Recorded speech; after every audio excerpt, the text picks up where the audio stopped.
A lip tastes sweet, perhaps. Unmuted. Hi, everybody. Yeah, if you want to get out of the way now. No, what?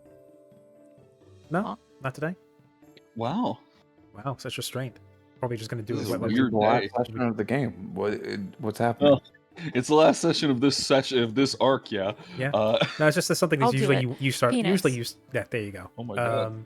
Thank you, Jim. They had to get on. Had to get Welcome. it done somehow. Yeah, no, this is the last session. I figured that it would be appropriate to approach this with a matter of decorum. He's freaking dying, isn't he? He's dying. When is he gonna tell us? He's been replaced by a pod person. Oh, Anyway, who's gonna tell hi him? everybody. He's replaced by AI. Genesis session 24, potentially the arc finale. Here we go. Take it away, This Frank. better be Okay, this better be the fucking arc finale. Okay. Here we are, everybody. We finally made it to the end of season 1, at least what I suspect. So congratulations on solving the mystery that I had laid before you, because it didn't make it easy, and it was definitely hard to follow. But now that it's out in the open and shit has hit the fan, here we are. I'm very much looking forward to what will come next, but for now, let's recap. After finally getting your way and starting off the little bit of the dungeon crawl, you quickly figured out my puzzle, and entered your way through the upper layers of the tower. Now, the Tower of Iris is definitely weird, and from what you can tell, you have found snippets of daily life just pulled from different frames of history. That being, an ancient bread oven in an old house, and a schoolroom, and eventually even finding yourself in the old laboratory where the night program that you all witnessed the first time in the lab itself was underway with a tired doctor at the helm. Ascending this was tough, as you killed the crystal beast that could activate the golems, and the golems can be activated once you take your eyes off them. But because you know that, there's literally nothing that I can do without making bullshit up on the spot to force you guys to continue forward. Most importantly, though, some refresh. The fight was pretty difficult. Albeit you guys were handling it very well until I scored a nat 20 on the amalgamation, and the amalgamation then had to roll on a malfunction table, to which she rolled a nat 1 and blew the fuck up. We run and we explode. Which turned a pretty solid lockdown encounter to a pretty hefty bit of damage for all of you. But where we left off last, with damage that had been incurred and everything else and the like, is this next area. Now, presumably, since you guys know how this is all going to go, excuse me. Ouch. Since you kind of already know how the rest of these puzzles work, and there's no beast left, I will kind of speed things along via cutscene if no one is opposed, because there's no reason. Yeah, there's literally no reason. Yeah, you're I'm all opposed. good. All right. Where's my narration, author? Yeah, here we go. Oh, wait. Actually, question. Do we get any time to rest or anything like that? Because from the explosion, Primrose is almost dead. Like, she will die if someone breathes on her. Yeah, well, presumably Genevieve has some physic left. I got plenty of healing left. Now, whether there's the question if we want to save that for the fight. But yeah, I don't know if we have like an hour to hunker down and heal. You definitely don't. Also, Fway is telling Frey to read the Roll20 chat. Oh, right. Let me pull that up. Yeah. Basically, both Tesso and Genevieve are conspiring to patch people up. Okay, good. Roll20.net. Thank you for reminding me.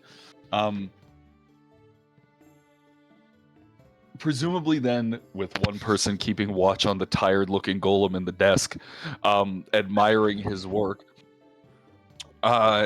presumably, Tuare and Genevieve will get to work on patching some people up before continuing forward, not necessarily knowing what you guys are going to be doing. If you have that, I just opened up the fucking simple path one. Ah. There we go. And we all just gather around a portable TV and just watch Simple Path. Yeah. You know what would really help right now, guys? Not this. God. We start playing a game within a game within a game. Yeah, within a game, within a game, within a game. You know what? I like having these. I like playing this new turn-based strategy RPG. It's called. It's this new one. It's coming out. It's called Empire. I really like it because you can take your time and think. When you're taking your turns. Everyone gathers around the DS. Like, hey, let's Yes. rest up and play on our DS. Let's all play Pokemon Go in the Tower of Shit, Iris. it's almost out of battery. Plugs it into Primrose's suit. Plugs it. That's great. Here we go. Now that I've got this, And I get to ask the funny question. But how Yes. long do we rest here, give or take? probably like 5 to 10 minutes with at the amount of most. healing, like 5 minutes. Yeah. So let me do some math real quick. Because this is not going to last too much longer. Might as well get the use out of it that I can still. Also, I forgot. How much damage was it? Because I didn't write that down. You weren't there. The damage, Jules, was Going back up.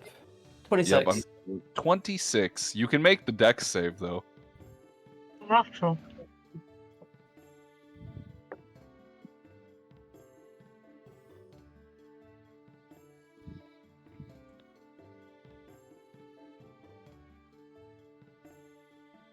Isn't there something that rogues got that's like half damage or Evasion. removes the entire damage? Oh, I don't have that. Okay. I think rogues Dex get it at save, like 11th level. Yikes. Okay, I don't have that. Yikes, that's definitely not A-okay. No, sorry, it's 7th level when they get it. Ah. Frey, Okay. I've done the math on elf that you take full 27. And then he blew up. I've done the full math, and by waiting 5 minutes, I just naturally heal 150 HP. That's not okay, man.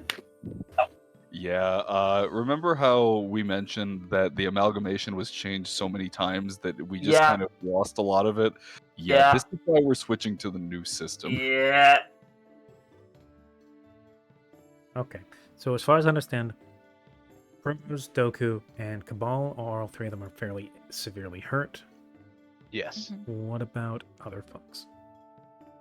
As I'm No, going to- I can tank a dagger. It's okay. I need a band-aid, please. Yeah, I think I what have was a it? little It's like- scratch on my finger. Yeah. A lot of Cabal's clothing has basically been burned away. Now all that's left is like the armored carapace of his of his mechanical body underneath. Where's that one Ew. anime sound? You know, wow. Robot. Fway, I'm not sure if you heard, but yeah, Genevieve and Cabal, not Genevieve and Cabal, Cabal, Doku, and Primrose took the brunt of it.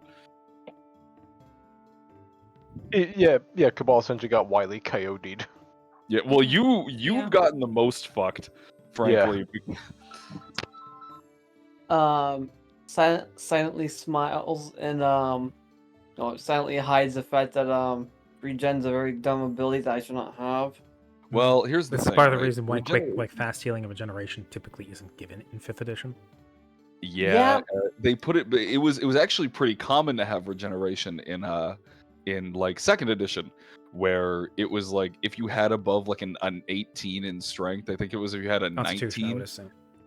No, it was strength. Really? No, wait, no, it was con. Yeah, no, it was con. You're correct. Strength was also weird because if you had an 18, you rolled a D100, and then it was like 18.70. But then 19 was better than all of them. It was dumb. But yeah, Mhm. if you had like an 18 or above with a con, you just got natural regen. Yeah, And, but it typically was also a region that could be countered in a way with fire or acid. But anyway, that's neither Exactly, here yeah. nor there. Right. In that case, seeing as the amalgam is at the very least healing from her rock state, I'm going to throw a physic in the direction of our three most hurt individuals, that being Cabal. Now, Goku, before and you Primrose. do that, since yours is a faster version, Fway had offered for Tuare to roll his d8s to expend some of his trinkets to Ah, heal them first. Yeah, Okay. in order Cabal, Prim, and Doku. So Let's see.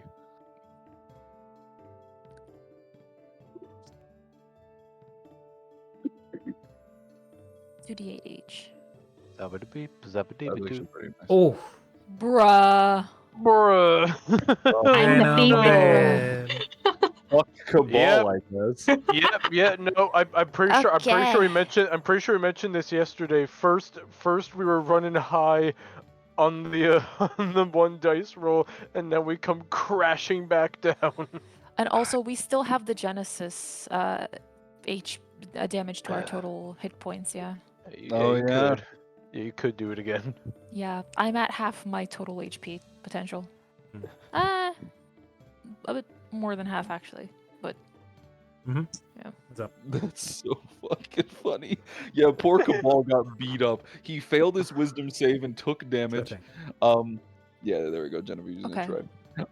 He failed the Predwin check because you gave a nullification device to a robot for the most part. But on top of that, that's not the only reason that's happening. 9. If No one you let me have okay, it. so Could which we- amount is going to who? could we take a short rest actually? We discussed that already. We don't really have an hour to burn. Yeah, it's getting down to the wire here. Well, I mean, like the thing is, right? If we were to take a short rest, then we could roll hit dice. I would get my spells back because, like, I'm also like below my like almost to. I think it's minimum mostly a matter or of. to- I don't think we have the time.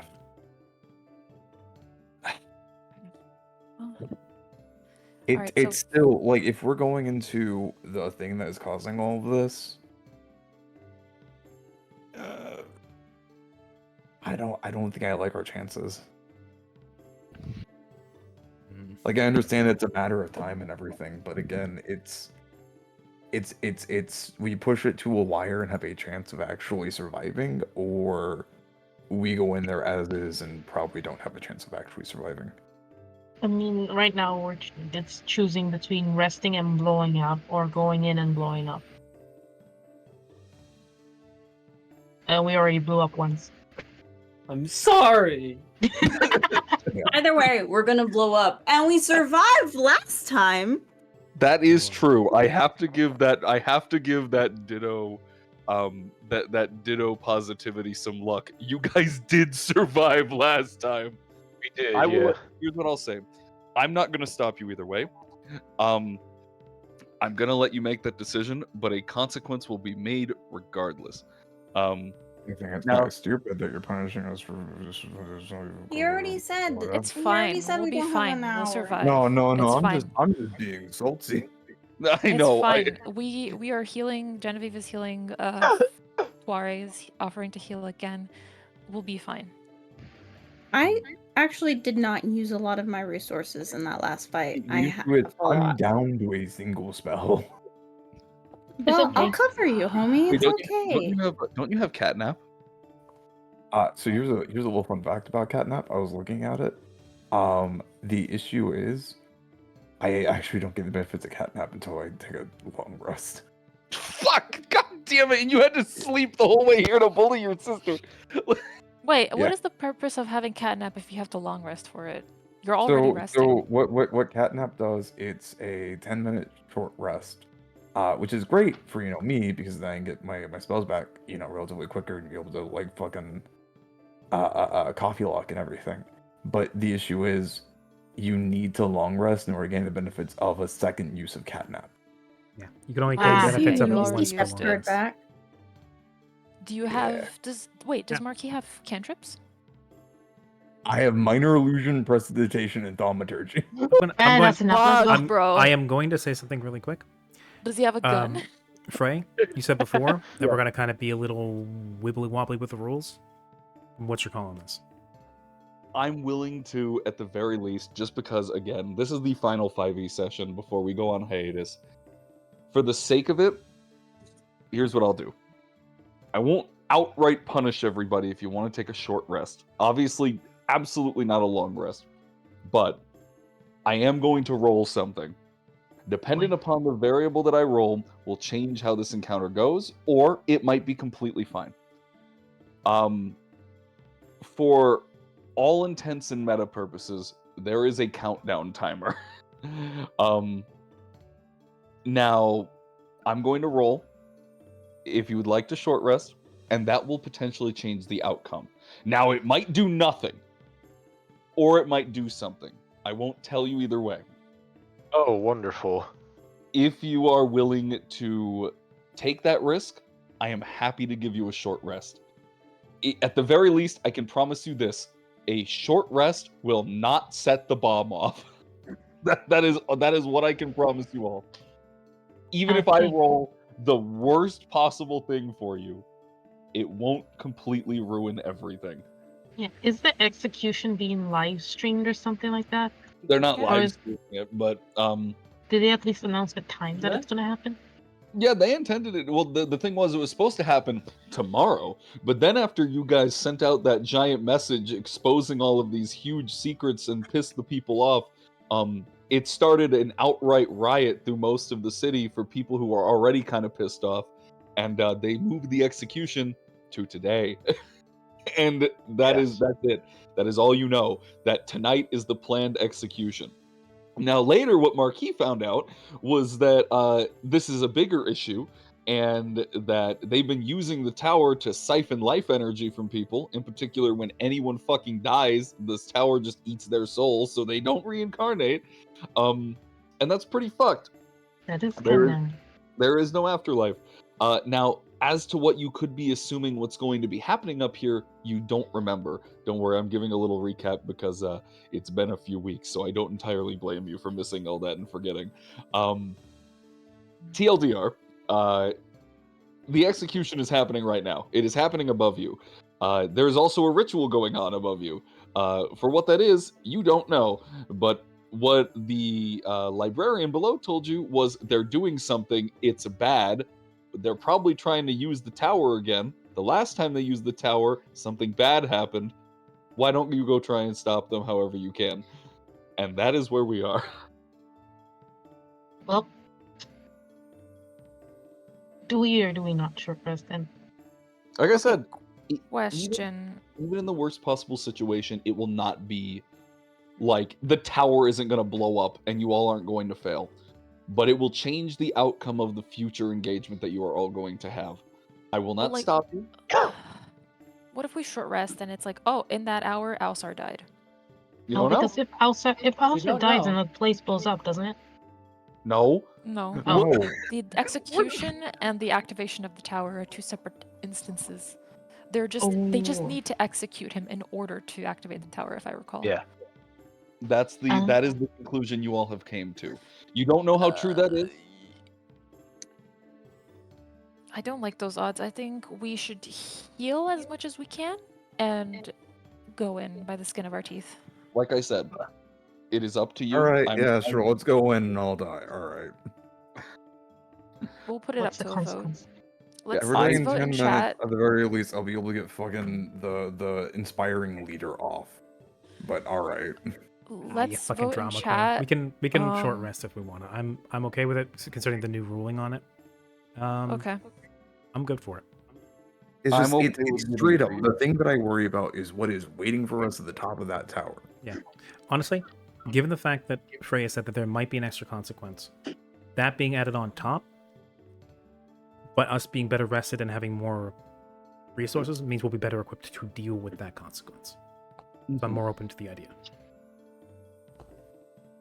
I just wanted to continue because if the consequences of us taking a short rest lead into the subsequent acts, and Gimph is not necessarily going to be here to suffer those consequences, that's something that worries me.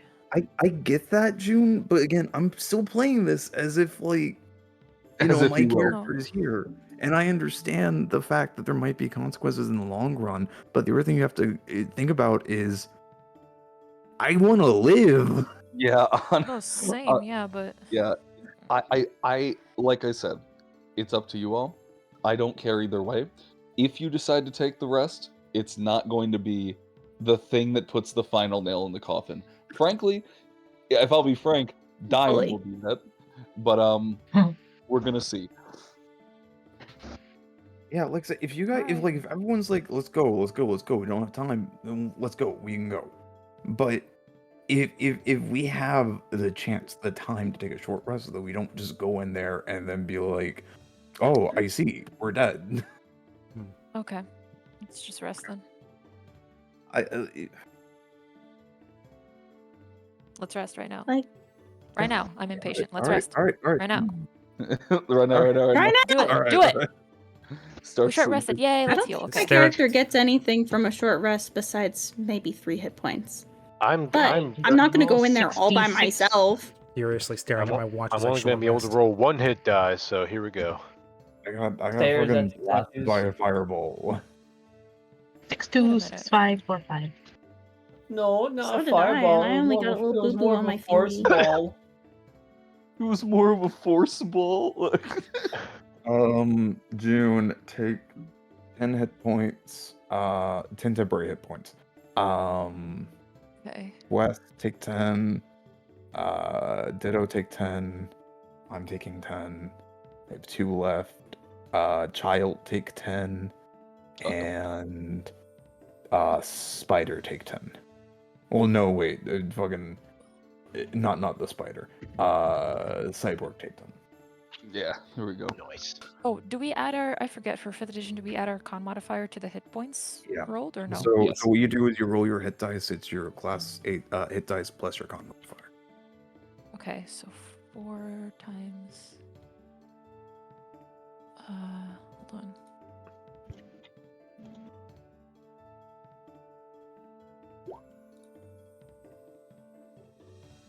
Also, oof, that hit dice roll that both me and Ditto got. Ditto's fine. Yeah. I only needed 3 hit points, so I'm good. Yeah, Cool, the okay. little cut on Eugene's finger just closes out. Oh yeah, we Gabs might as over. Yeah, well. that's all I got. Is from the anybody blast. else still severely hurt besides, I believe, Cabal?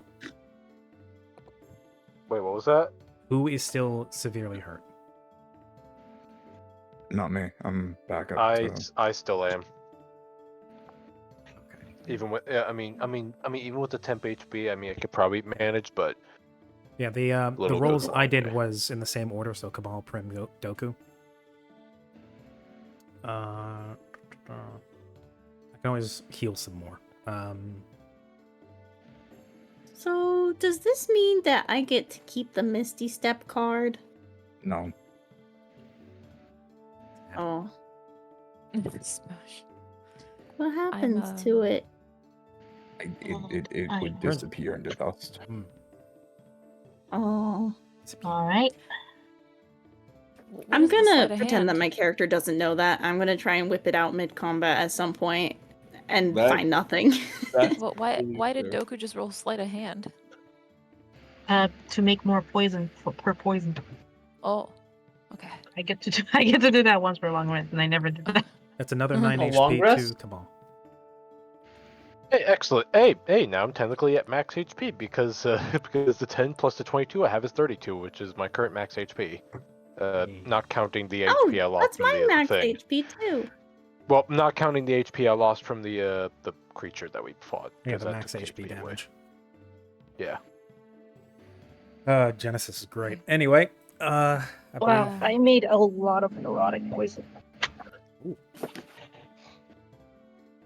By the way, thank you so much. That temp HP is really good. That with the temp HP and me being fully healed now, I'm back up to almost how much I would have if I hadn't taken Genesis damage. Hey. Oh yeah. Same. Okay, let's go. Let's head off. All right, I need to roll something. I've still got psi power points. Interesting. All right, Jeez. that's gonna be interesting. All right,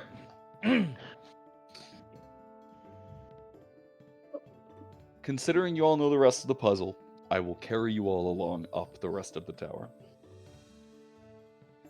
Describe to us if you want to.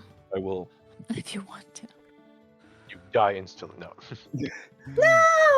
Tower collapses. Roll The die. tower collapses. You guys took a really long nap, and because of timey-wimey bullshit, when you come out, it's 10 years later. No. Oh my god. Oh look, it's Grizz. another boss with the ability kills Ditto's character. Not It's- another it's- boss with the ability kills Ditto's character. It's 10 years later, and Well. there's a drunk with a big sword waiting for you. What took you guys so long? What took you guys so long? Well, let's go. Let's continue. Let's go. This room was relatively easy to fix, and in fact, when you got in here, it was pretty much already there. Ascending the next steps, you found yourself seemingly at an old temple of sorts, surrounded with people who are crowding around what appears to be a funeral pyre. There's at least 20 in here. Not that this was going to be my major encounter. The rows of people seemingly standing in mourning as the crystalline purple fire burns atop this pyre, and the staircase that ascends above it, or rather behind it, is put in place. Boom. The next. You're in a warehouse, surrounded by, well, frankly, no one except a single child crumpled into the corner, clearly either cold or crying. And then you ascend the next steps, walking past. This is the memories of the daughter, isn't it? And then you realize the more you ascend, the tower begins to glow. And there's a static electricity in the air the higher you climb. It feels like if you touch anything, it would zap you. The air feels charged, and the surroundings above are barely stable. There are holes in the floor, in the ceiling, and the ceilings that become the floor, and yada yada yada. But most importantly, as you get through this last veil, you see a blank slate. This final room that leads to the final ascent is empty. There is nothing here.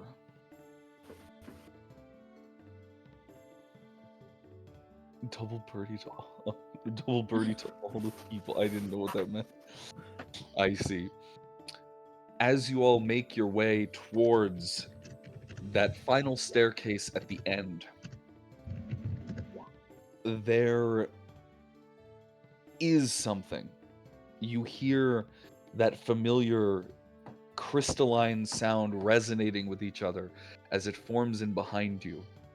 And presumably, because Doku is paranoid, as are frankly the rest of you, there are silhouettes of all of you that have been left as well, moving in place, as if they took that moment in time and froze it solid. It archived it, it recorded it.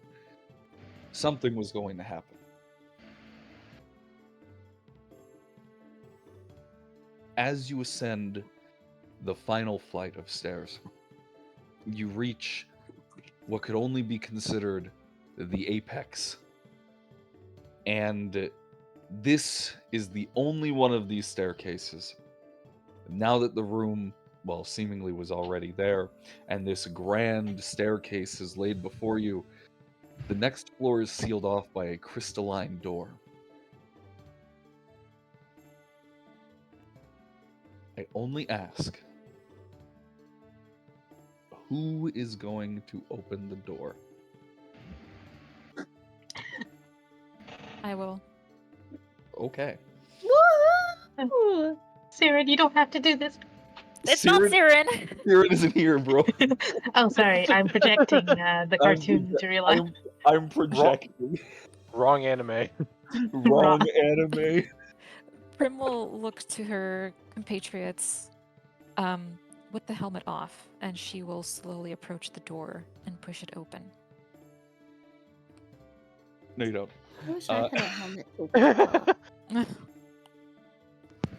You rest your hand on the door, and Prim, as you do, there is that feeling of electricity that was in the air. You feel it channel not even into your suit. You feel it at the very core of your being. And in this instance, I need you to make me. I almost said a constitution save, but that is incorrect. I need you to make me a wisdom save, please. Hearing this information, Matt, I'm sweating nervously. Do not. Oh I'm boy. sweating nervously. The I amount was of- hoping for Constitution, but wisdom, oh boy.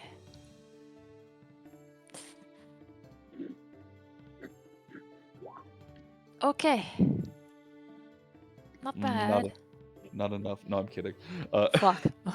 You die. No. Literally finger of death. As you lay your hand on the door, your mind is overtaken with this feeling of memories flooding back to you. And there's this, at first, it's almost too much. It's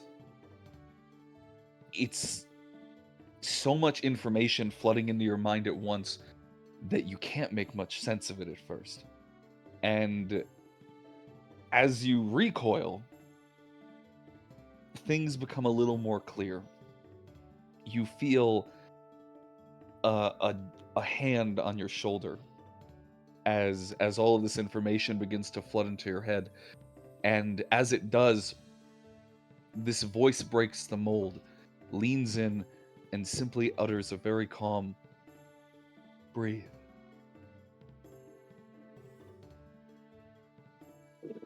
And that seemingly is enough to slow them down as you begin to process what you've seen. From within, you are seeing almost the images of someone's life passing before you.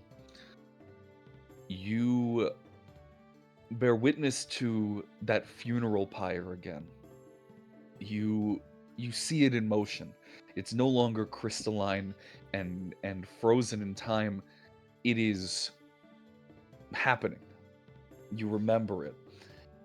It moves on, and suddenly you're in a forest, and then again another one. You're passing through mountains, cleaved and burned black and turned to glass.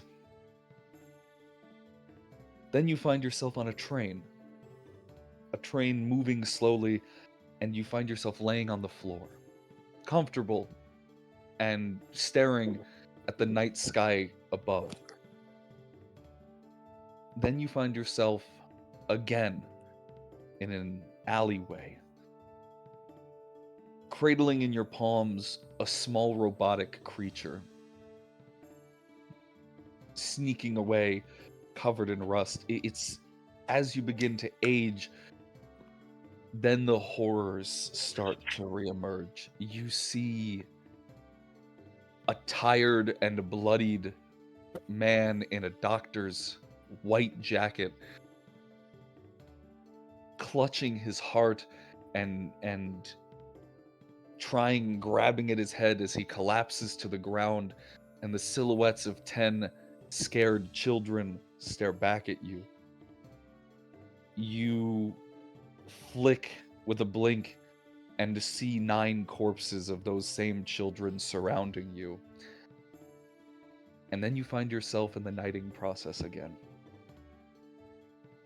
And you find yourself feeling death wash over you, and then life succeeding where death had failed to take. And as memories continue on, you see a happy family. Though the horrors were there, a pale-faced woman holding your hand and a red-skinned tiefling excitedly grasping at your leg. And then they're gone too. And everyone is gone. And in that solitude, you find yourself staring now at the back of that door that you are about to open. You've regained your mind. Your visions are clear. And now you know exactly what lies, at least, from the other side of that door. Looking in, waiting for you to walk through. Are you going to push the door again? I will, at first recoiling from the sudden surge of memory, when I snap back, I will just tell the others, I saw memories, the life, the knighting process, children that died, a family, a red-skinned tiefling girl, Elsar's memories, I presume. And I think the very same person is on the other side of the store waiting for us.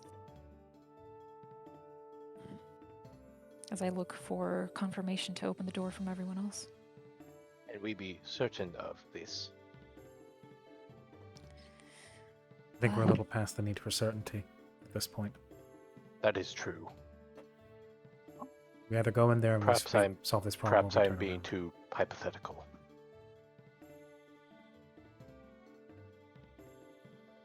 This tower is confusing as it is, but I feel like what lies on the other side of this door is one of the few things that is certain.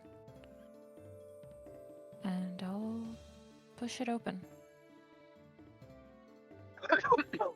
And I'll reload my gun.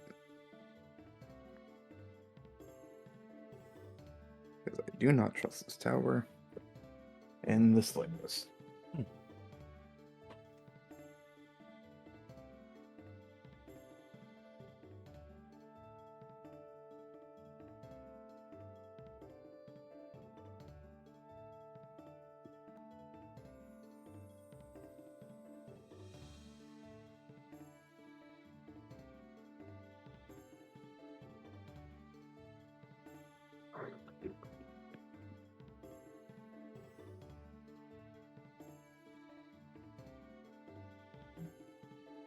What's going on? Oops, I was muted for some fucking reason. Oh, God okay. damn it. I thought you were preparing something. I was No, about no, to say, no, that no, was no, that no. was gonna be some tension right there. Yeah, Yeah. no, that's okay because I was like, yeah, I could have been an asshole here, and then as you excitedly push the door open, ready to confront your fate, and there's a hole in the ground, and you all die. But no, yeah, it just fall. No, there is no creak of the door. In fact, there's no weight behind this crystalline door at all. It feels like it's barely even there. In fact, as the doors swing and crash against what would be the walls, they fade into them. Before your eyes, at the apex of this tower, is the most solid structure that you have seen. While everything was jagged and crystalline, this is like glass. Above you, in this almost cathedral-like room, though this place is damaged and there are holes that reveal the sky below, in the center, there are 10 lights, each emanating from a crystal pillar that is holding up this place. Within these 10 pillars are 10 silhouettes, different shapes, different sizes. And while you can't necessarily make out what's there, what you do see floating at the epicenter of these 10 lights is Ausar. Being fueled and funneled with this energy, he is seemingly catatonic.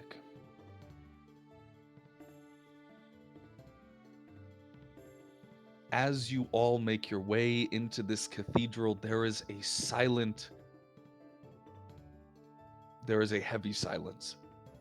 You can't even feel the weight of your footsteps.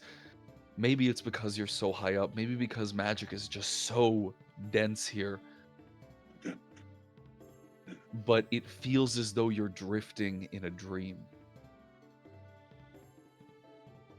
And as you all enter, there is no exit left behind you. This circular room seemingly made for something, and at the far end, there is a throne.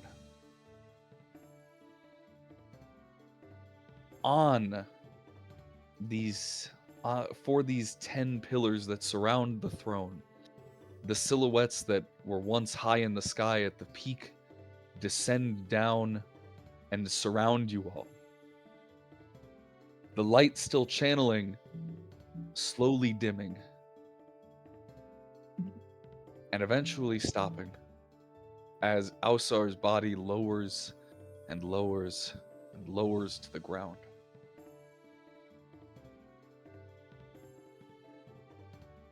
Then the first voice rings out. You have intruded upon sacred ground. And then another. And this action will not be, well, it cannot be overlooked.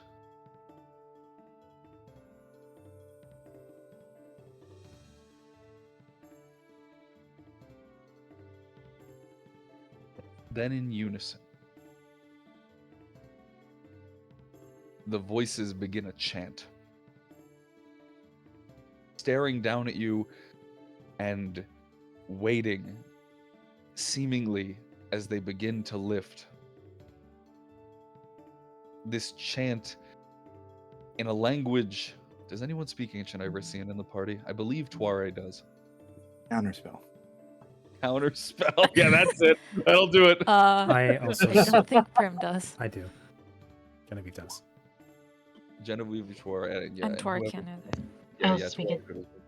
You also speak it? I speak 2 languages, modern and ancient. I speak Draconic. There is like 3 dragons that people know of, and Marquis knows how to talk to that one. He really wanted to be prepared.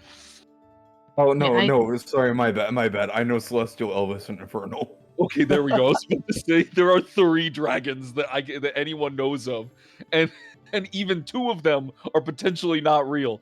Like, fucking. Regardless, for those that speak it, this ancient chant would equate to "Arise, old king, arise, return your mantle, arise, Oh return no. to your throne."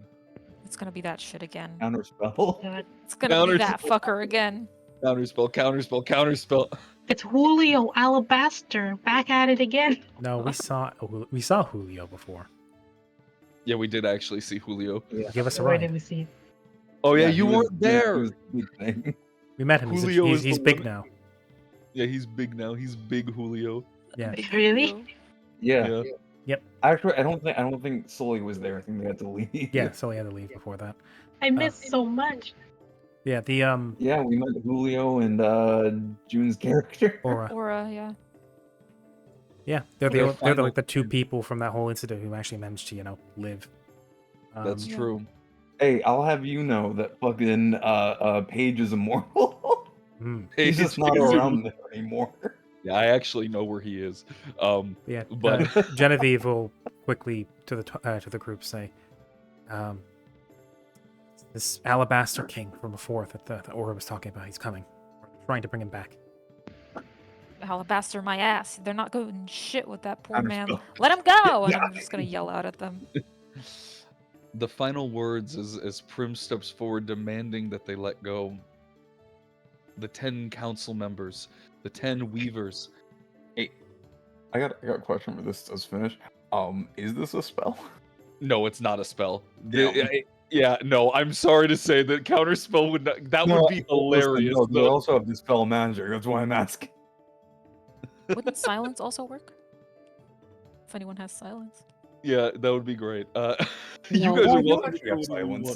want. You guys are all welcome to throw whatever you want after this final bit of the chant, please. Oh, come on. Alright. You mean we can't ruin your final encounter again? Do you know- No, Do keep in mind, guys, because it has been a bit. Remember the wild magic is a thing. Ah, right. damn it. I have not forgotten. What's I wild did- magic? I Basically, didn't either. you're basically going to have either a positive or a negative effect for any actual spells you cast, with a 10% increase on any upcast. So, level 1 spells has a 10% chance, unless the amalgamation triggers their thing, which is a flat 50-50. But, the final line of the chant: a new vessel, a new host, an old soul, a new body. Well, gosh dang it. Elsar, goodbye. A new hand Alright. touches the beacon. A new hand touches the arise. Hey, Jake. Uh-oh. Cabal? No. Where is it? He's Rise. muted. Cabal! Cabal! God damn it, I was muted. Shit, I'm sorry about that. Cabal, We're just glad yes. you're still alive. I need you to make me a charisma save one more time. Yes, sir. That is a 6. Ooh. Thank God that this wasn't to do damage. Thank God. 'Cause what the fuck, dude? Every time I put Predwin, have anything happen with you? Fucking. It's fine. Jesus Christ. All right. Cabal, Yes. there is a resonating sound in your head as you feel your legs begin to rush forward without your consent. The voice calls out. Maybe it's in anger, it might be in desperation. You don't know. But it screams out, "Let him go!" As Alsar's collapsed body stands to its full height, relatively limp, as an aura washes over him, and from his back emerges a pair of celestial starlight wings. He raises out his left hand, and a blade manifests within it. And though it feels as though, at least it looks like his hand is shaking, desperately trying to resist, something is compelling otherwise. I need everybody now, as his eyes lock on each of you, and he gazes down with a clear pain overwhelming his face. Confusion, maybe. I need you all to roll for initiative. Okay. As Are we as fighting Cabal is the now, guy that we're trying All to save? magic. as Cabal is now enduring an internal conflict. Can Yes, someone ditto. open the initiative tracker? Yeah, I was Oh, like, That would be Yeah, up to. that's me. Yeah. Yes. Hay is currently being possessed. Oh, It's like I have a plan. Puppet. It's like Zelda. It's like Zelda. It's like Zelda. Oh my god. Hold on. Are we using the I'm initiative going- tracker? Yeah, I have the initiative Uh, tracker. Also, Okay. also, So- my Lord Frey, I'm going to message you something real quick. My God. Before we roll initiatives, the thing you need to be. Can we edit it? Actually, can we just edit it? Yeah, maybe we can. Just gonna go ahead. So- and- Yeah, so I guess I'll just roll initiative and I'll edit my thing later. Well, if you select your token, it Oh. should. That's bad initiative Redo for it. me. Yeah, so if you just select your token and roll initiative, Yeah. it's just edit. Yeah. Yeah. That's about right. Okay, I'll edit it.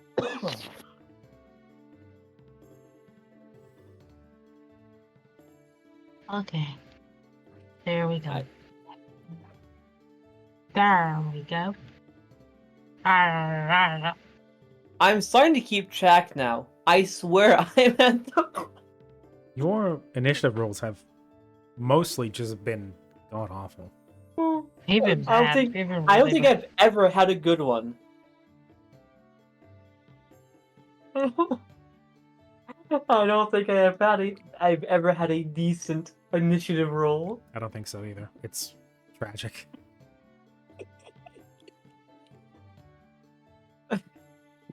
I'm about to start needing to ask for advantage just to get a decent roll. Do I get the Jules tags? Julian, roll again, just for fun. I want to see the number. no, I don't want to see it get lower. I want to see the number. No, we'll leave Man. it. Our big Alright, scary you- boss rolled if a you- 0 if you on his want to see what the number initiative. would be, it would have been a 15. Huh? Because of how Rule 20 works, the next roll would have been a 15. 16 actually. Life then it'll can be a 12. dream. All right, let's not get rolling. Let's not get roll happy here. I did that wrong. Life Wait. can be a dream. Do do do do do ba dee dee da be do do. Oh my God, Ditto, I love it. And now the grand question. How good do you think this guy's end wisdom is? It's a frog. He was known as the Mad King. I love it. I love it so much. Who wants to see me accidentally screw over the entire team? No, You no. stay 40 feet away from me at any given point in time.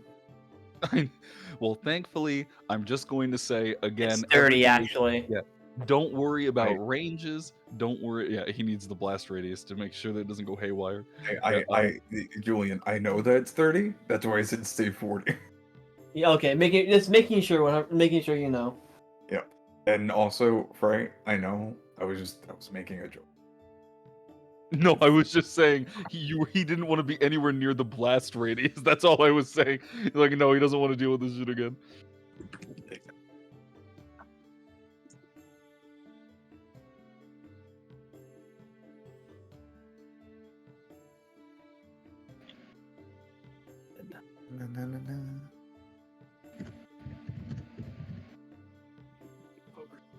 My take on the frog kid, dude. That's so good. I just saw that, Ditto. That's so good. That's good. That is really good, actually. Frog. It's like So this it is looks what like Goku looks Kermit like now? Goku. I love it. I love Hey I Matt, love it so much. Want to hear my plan, Matt? I'm gonna do you specifically, and only you in the DM. Want to hear what? Sure, yeah. Do you specifically, comma, and I mean this, comma, only you. Yes, Matt. Only you, comma specifically the Yeah. DM. You.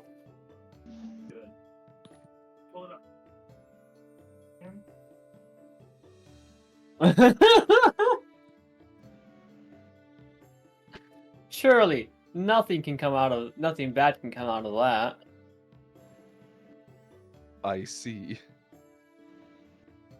Also, if everybody has rolled their initiative, which they have, and Genevieve is Yes. back, All right, I actually rolled really bad on initiative.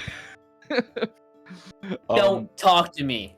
But yeah, no. But thankfully, he's still above 3 people because he gets 2. All right, Are you Tuare. kidding me? Yes, of course I'm not joking. Technically, he should have more, but there's a reason why, and I will explain that afterwards. So I go underneath. Okay. Okay, come on. All right, Tuare, you're first.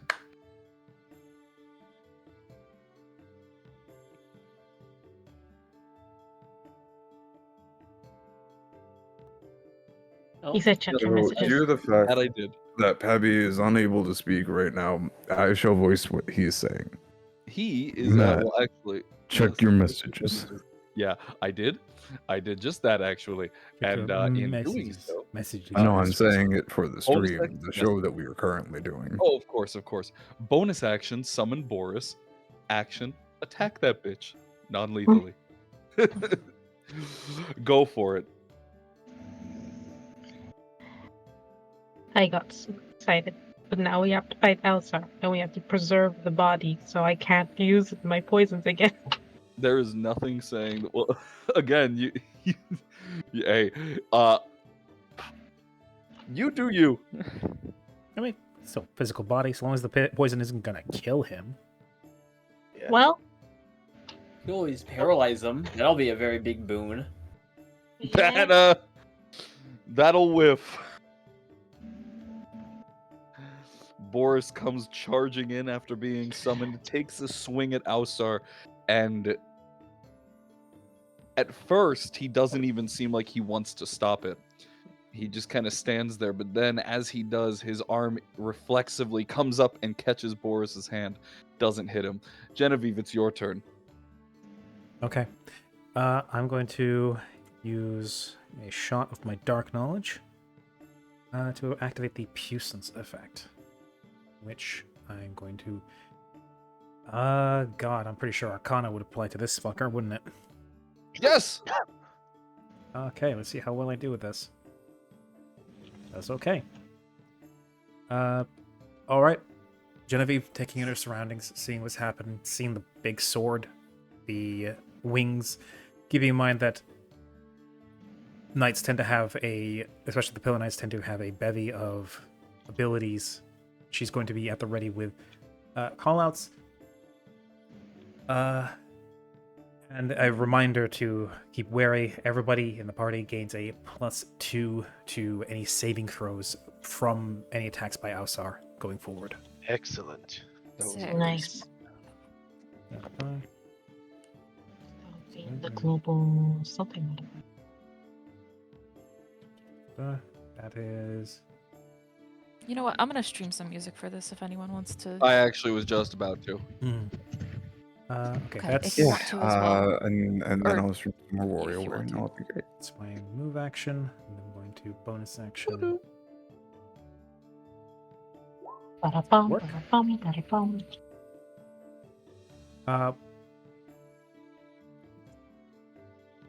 Followed by a shot at Ausar. Perhaps. Hoping to take out his knees or something. Oh boy. That's going to miss. That's my turn. Yeah, going for the knee, it just ding, goes flying off, cracks into Boris, ding, it goes nowhere. Marquis. Okay, so remind me. Do we see the because you said there was like a spirit, yeah? There are 10. Yes. Well, a spirit. Which one? Are you talking about the aura that collapsed over Ausar? Or are you talking about the 10 silhouettes in the Okay, pillars so around? the aura is not there. Understood. Wait, The Yeah. aura that collapsed in Ausar. it collapsed around him. Around him, okay. Are the people still chanting?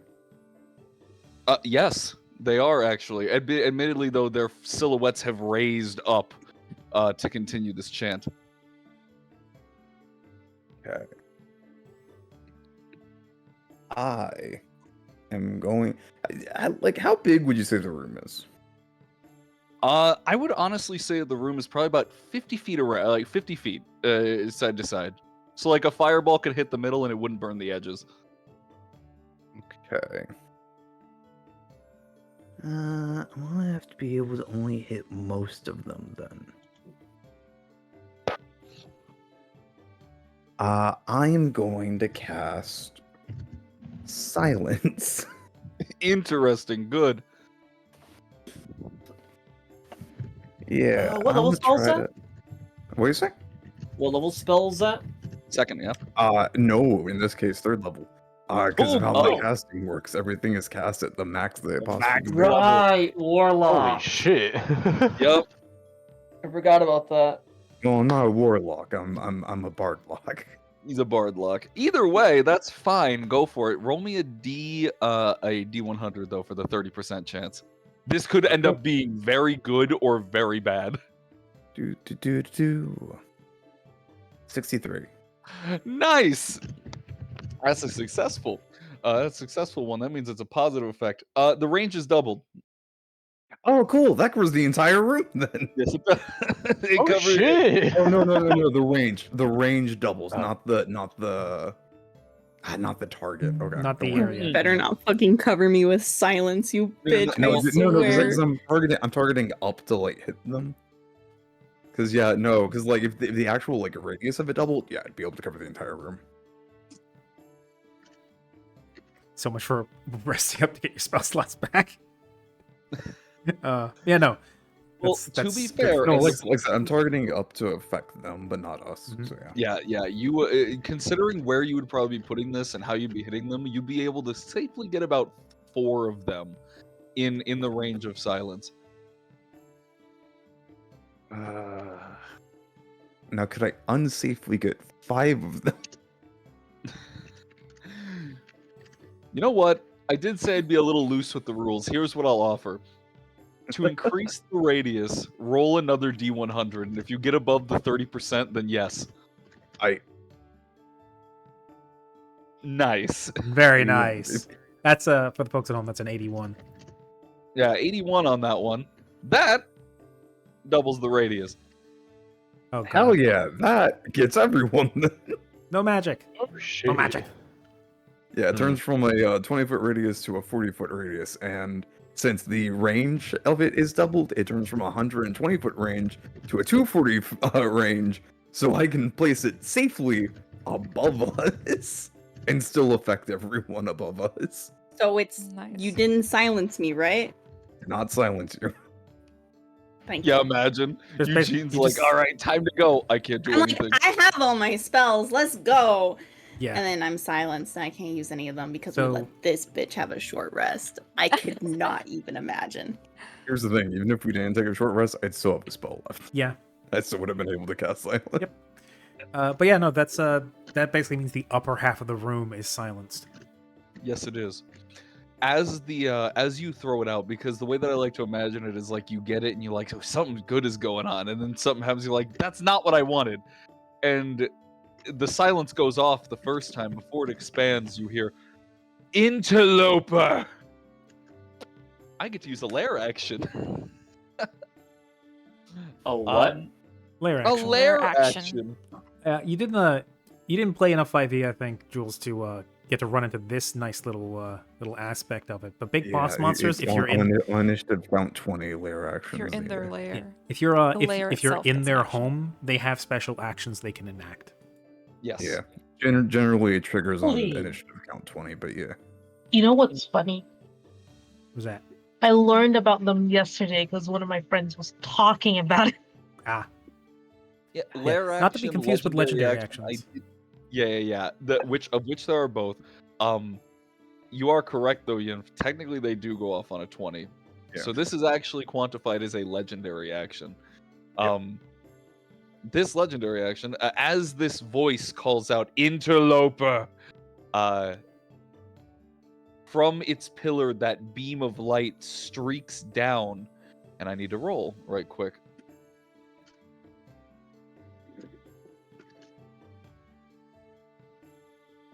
Does a 17 happen to hit you? A 17, yes. Okay.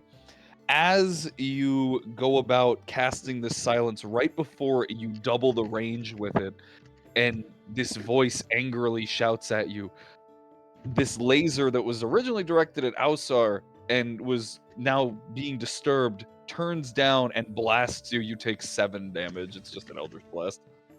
Okie, I need to do a con save. That passes, so I still have concentration on silence. And that now covers the entire upper bit. Fuck you, bitch. As a bonus action, I'm going to use a Spark of Creativity on Ausar, so he will be taking a minus 1d6 to basically anything he wants to do for, how many times does this work? 3 times. I see. Yep. So, like, his next 3 attacks will take a minus 1d6, probably is what it's going to be. More than And likely. that's the end of my turn. All right. Jumping down then to Cabal. Yes. You actually are very close. Your body was moving on its own. You've regained some semblance of control, but in your head, you're hearing, "Get me to him!" All's kind of internal systems reply with, "You are certain of this motion. Identify yourself." She wants You her, living toaster, help me! Ow! She wants her papa. Tell Well, her no Cabal- and shoot him. Cabal, looking towards Alsar, will begin to move towards him more defensively because he will arm himself with one of his arm blades in case Alsar is compelled to do anything violent, and I will begin to approach him.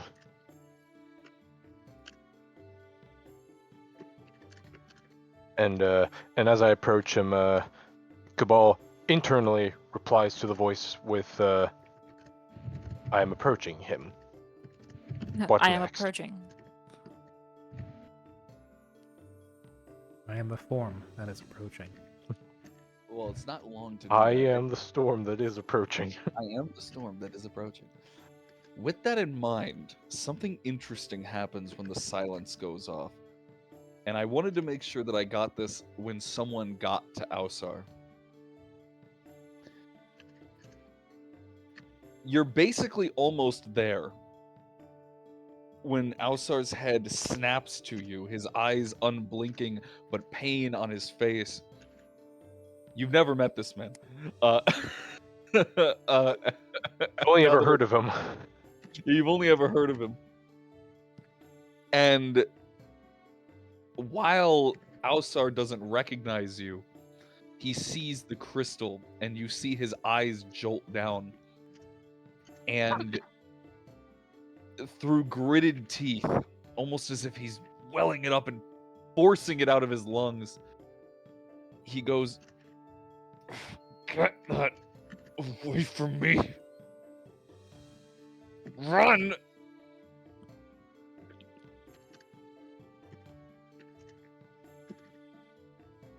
Ball at this point is largely uncertain as to who to listen to or what to do.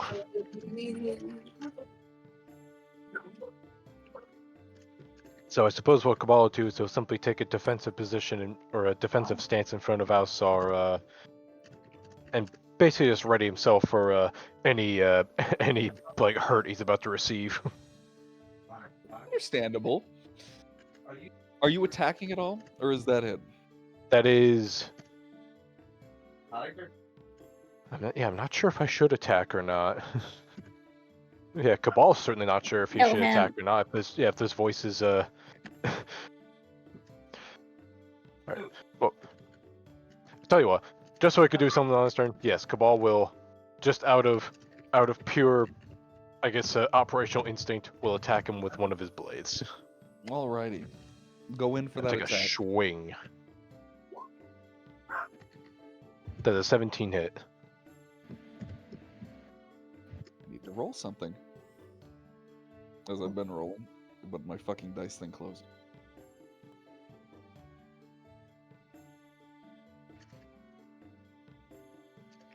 Yes. Oh, okay, here we go. 9 psychic damage. Very good. As the blade. Oh no, go, Jake, go. Yeah. The blade phases into him, but it still invokes pain, Mm. despite not leaving any visible marks.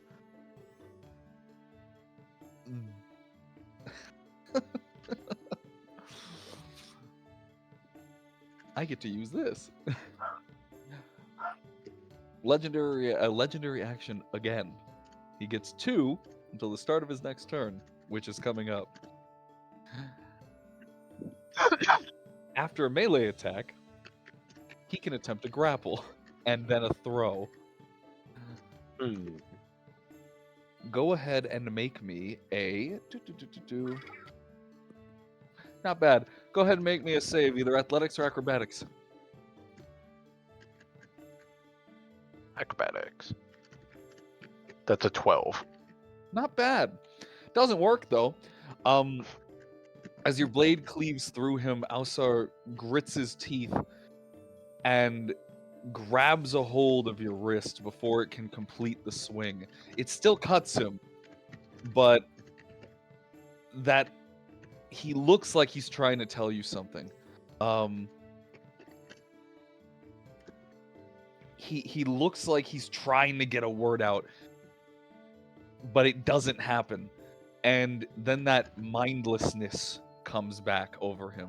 That pain in his face vanishes and his eyes go blank as he grips at your wrist, flings you around with a quick flourish in a circle, throwing your entire body in that circle, and then throws you back into the crowd of your friends behind you.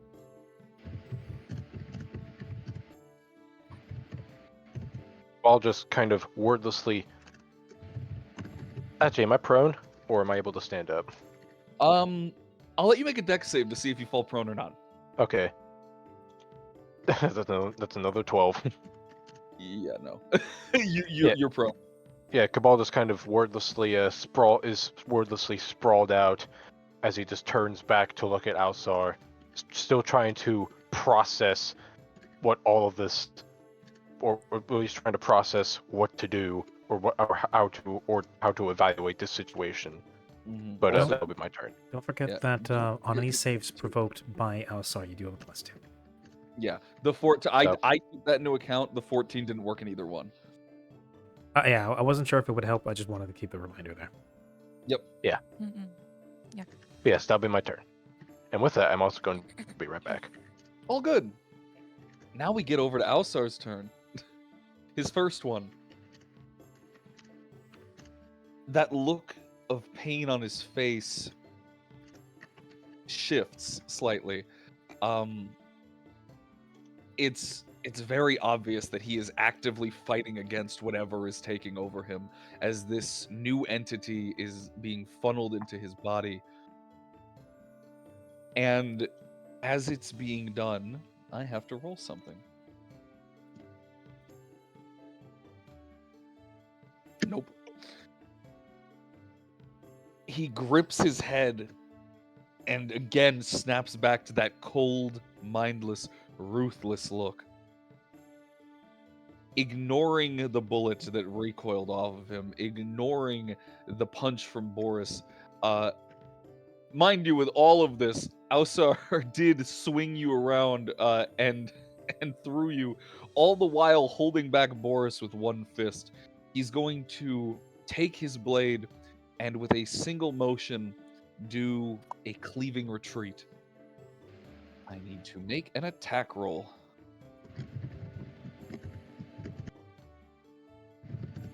Okay. Yeah. 26 on Boris. I rolled really good, don't panic. I'm panicking. It's Yeah, too late. Don't worry, the GM's rolling hot. We're in it's crisis mode. So what action does it take to panic? What kind of action is Okay. that? That's a free It'll action. be a free action, don't worry. Full round Okay, action. cool. Hold on, no thanks.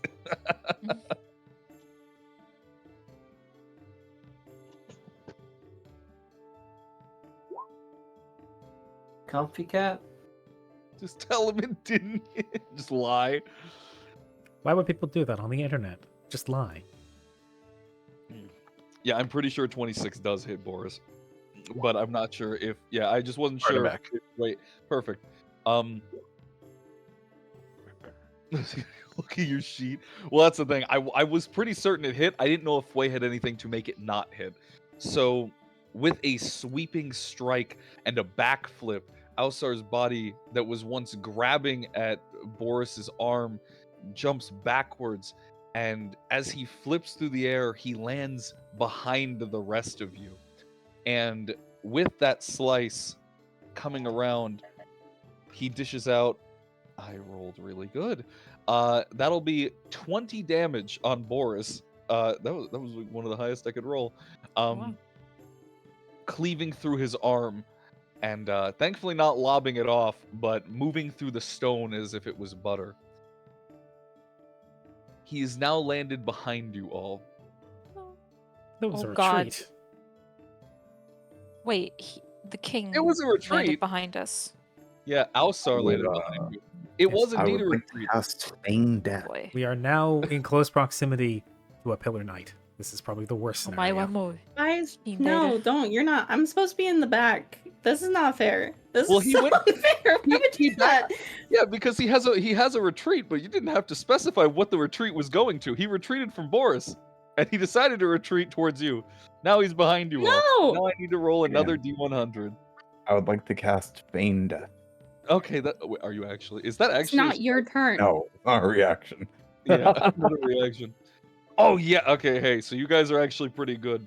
He winds up his blade, channeling it with Genesis that is permeating in this place. And as he winds up, he grabs his hand, grasps his sword arm, and he yanks it back.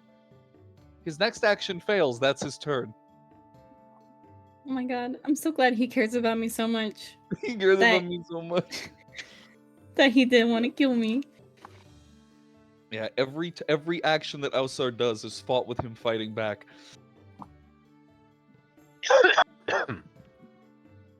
Primrose, it's your turn. Okay. God, he's fucking much closer now behind us.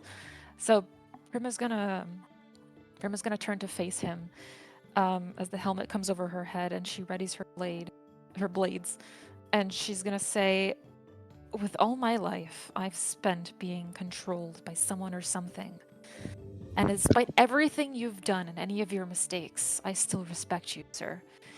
And I will cut you free if that's what it takes." And let me just check if this is an action or bonus action. Okay. She's gonna use her bonus action to use her knight ability, magic weapon, on her blades. And then I don't know why that cast at level 2. It's supposed to be level 1. Oh no, it is inherently a level 2 spell, right? I Yes. think.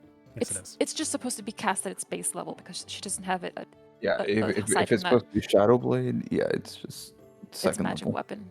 Oh, it's it's magic weapon. Yeah, I that's. think magic weapon is a first level spell. I Oh believe no, so. wait. Yeah. Well, either way, It's- it doesn't matter. Right. It's just cast at level 2, I guess. Yeah, roll Um, 100. Okay. Fuck. Don't roll a 20 no. or lower. Magic weapon is innately Wait, I a second need level to- spell. 1d100. Yeah, it goes You off, guys are and rolling too high, and it's gonna get instead to of my a- turn, and I'm gonna blow up. Instead of a +1 bonus, it is now a +3 bonus. Oh, nice. Okay, bonus to attack rolls and damage rolls. So then she's going to, guess, cut into him. Why did I just close my sheet? I'm so stupid. Actually, no. Yeah, I'm gonna save that. She's just gonna attack him twice.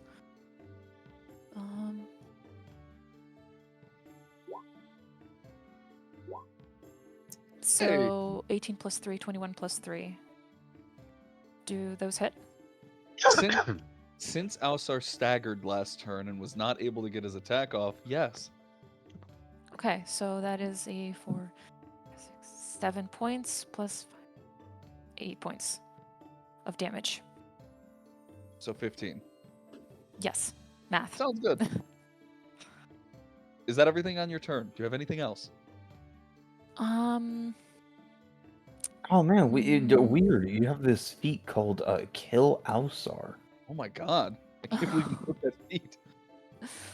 I'm trying to. I have a thing. But I want to. You said he tried to attack Eugene.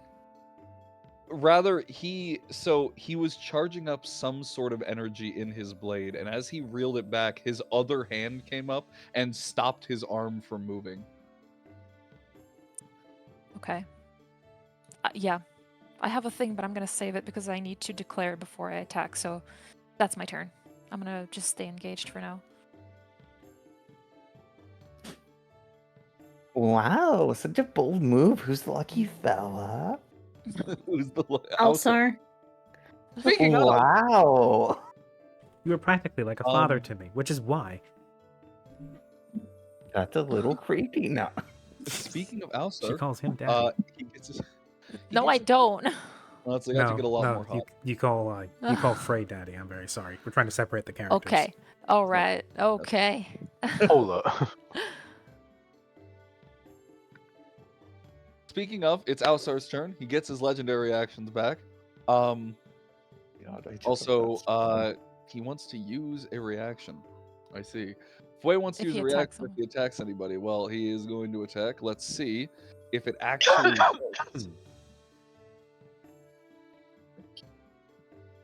Alsar's fucking Alsar loves you guys, dude. The 96. All right. Primrose, after you lay into him with your blades, Alsar reaches his hand towards your neck as if he's trying to get a grip on you.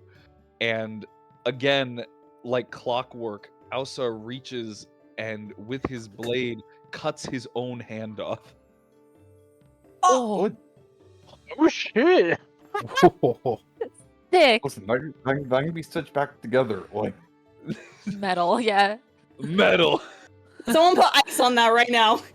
I don't think ice is gonna help. Does the voice in my head say anything? we're in the to future. this? We have regeneration. We're fine. We're in a weird regeneration. And then with that, shaking free for a moment, you see that look again. And with 2 failures, Alsar recomposes himself again.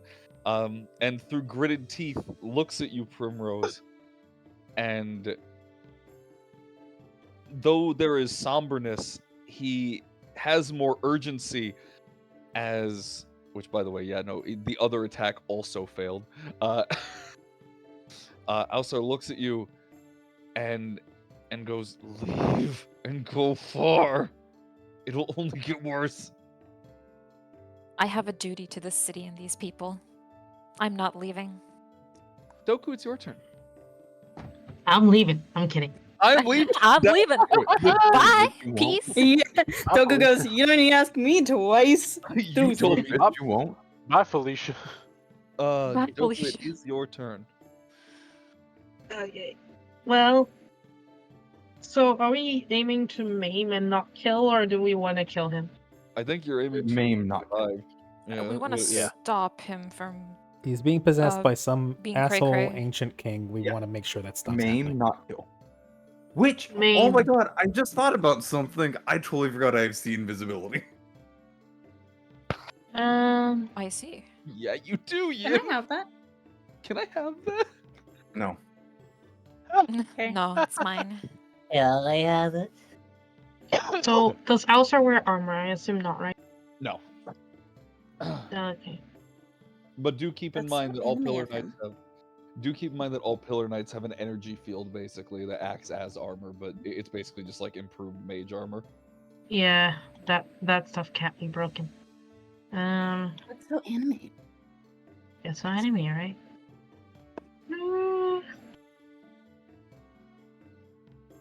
Okay. I will apply.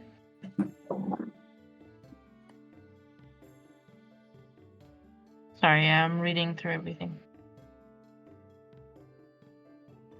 That doesn't work. Um.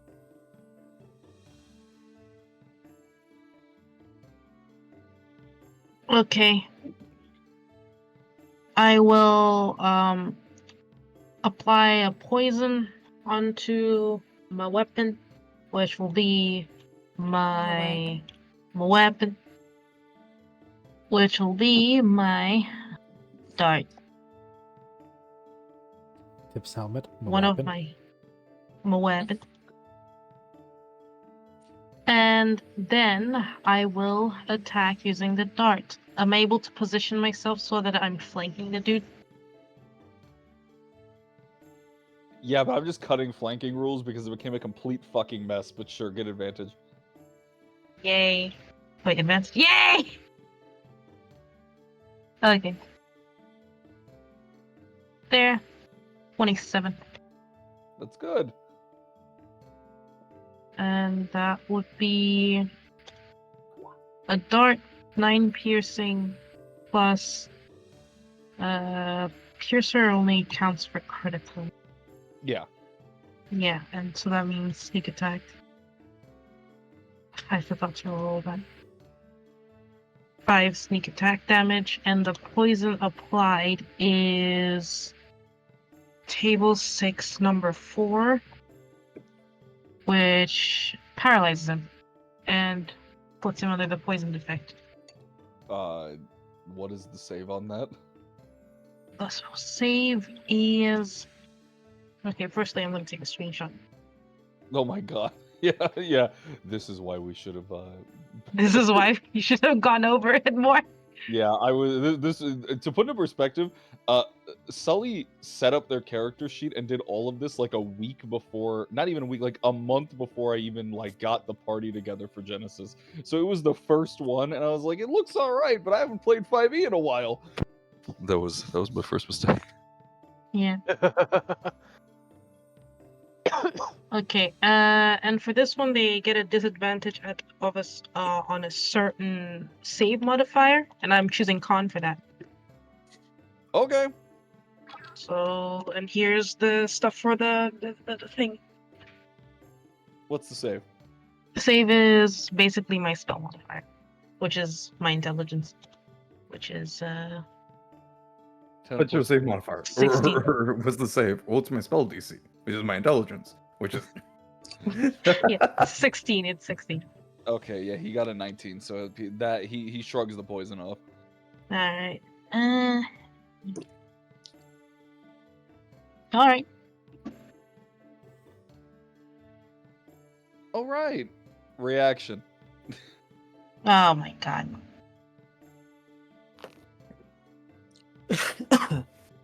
Oh, I actually didn't think about this. This is great. Is the reaction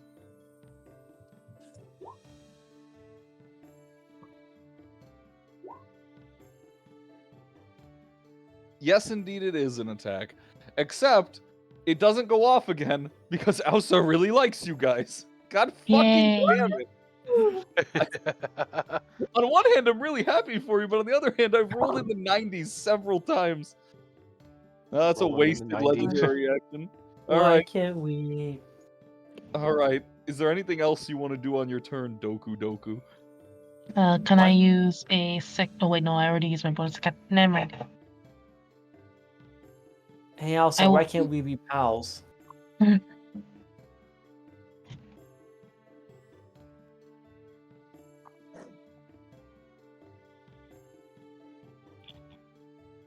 No.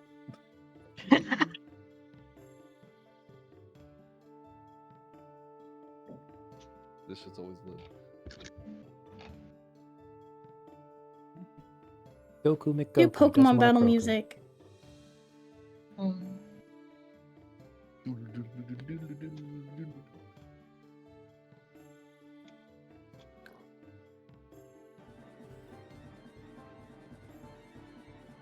No.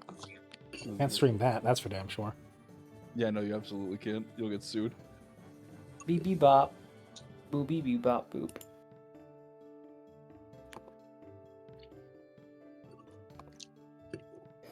I'm ready. I'm ready.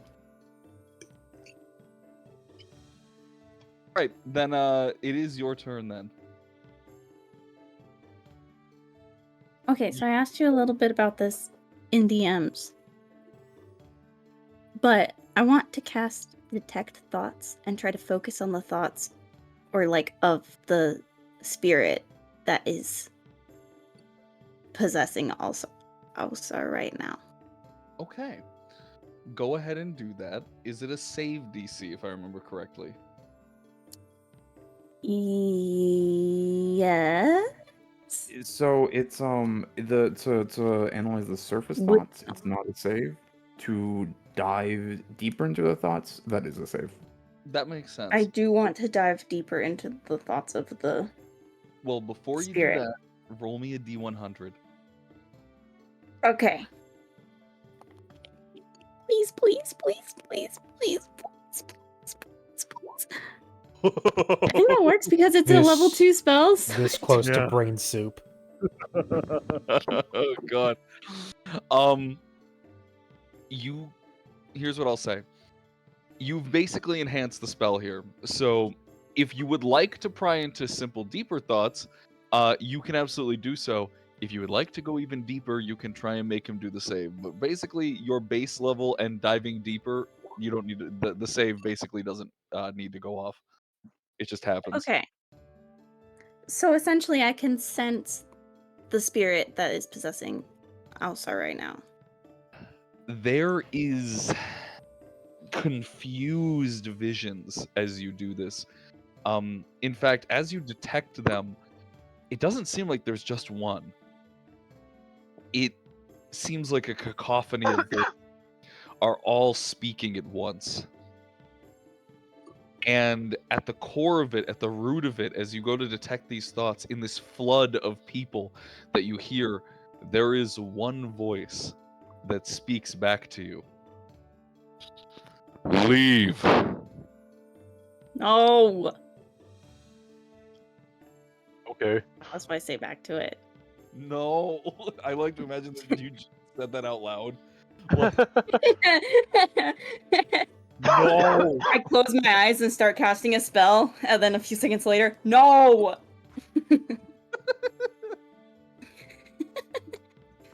Fuck you, I won't do what you tell Anyways. me. Fuck you! I won't do what you tell me. A secondary question. I'm kind of honing in on whatever this force is, this cacophony of noise and spirits. Yes.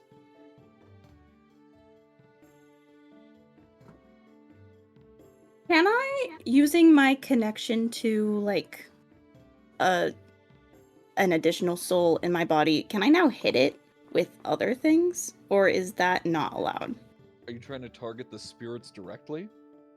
Yeah, I want to target them and not Alsar.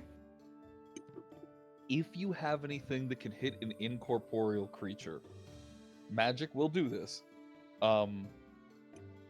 Yes, I would say that you could attack the aura specifically and try and weaken this thing's attempt.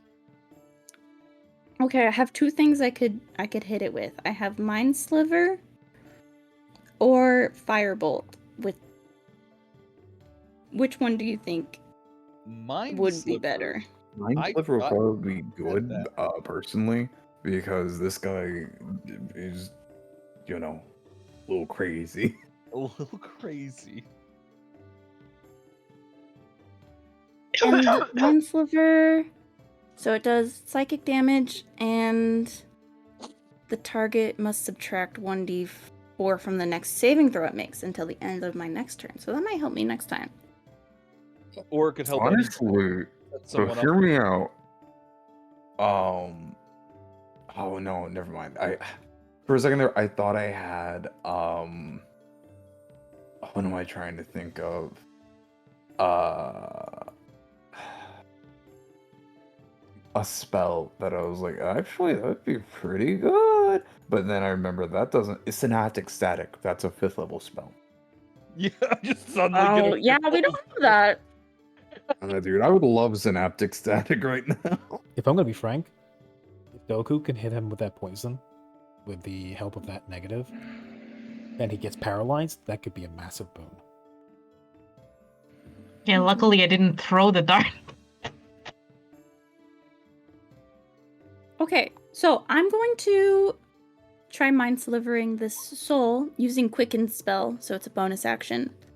And I rolled minimal damage, but that's, you know what? It's fine. Of the secondary effect. Let's see.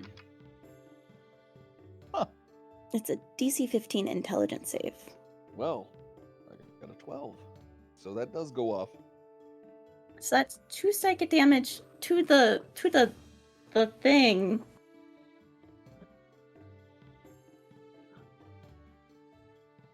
And I'll keep in mind the saving throw aspect.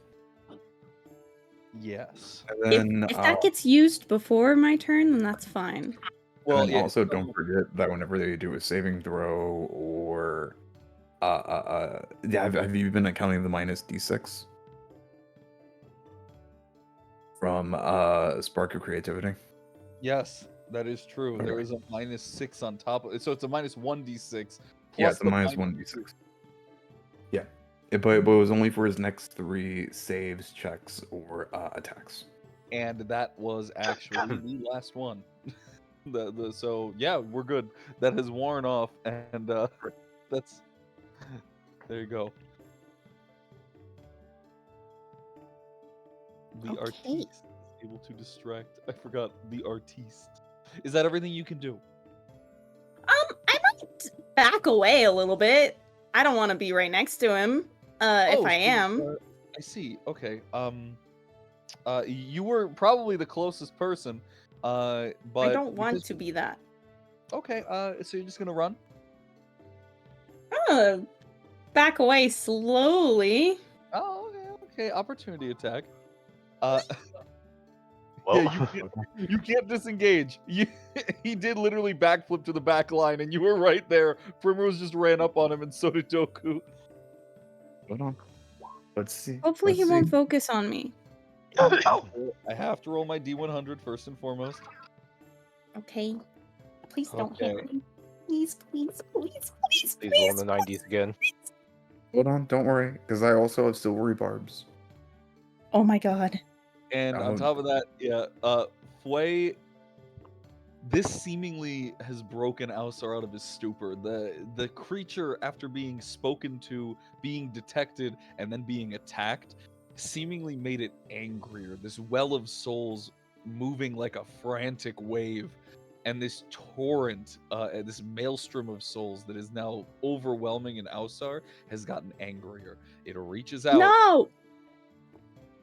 And with a spinning kick, plants one towards you, or it goes towards you. But Fway has a reaction.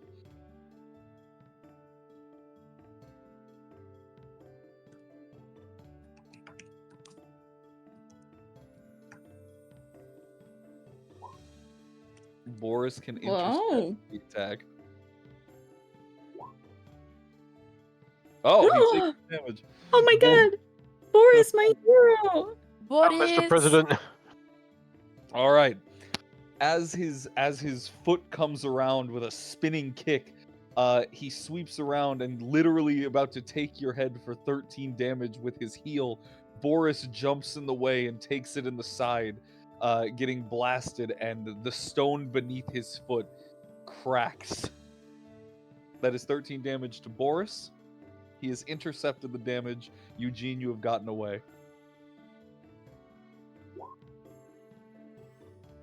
Get down, Mr. President! The Get drug. down, Mr. President. Boris is my hero. Now I'm gonna live forever. That's the end of my turn. All right. Hey, Valen, it's your turn. Let's get it going. What you got? Okay, so first things first, I have to ask. That funny little build you gave me, Magic Influx. What action does that cost to use? Oh, we never wrote that down, did we? No. I think it's a standard action. Alright. Well, I'm gonna waltz up a Magic Influx. Now, to be clear, you're surrounded by people. 5-foot radius. I see.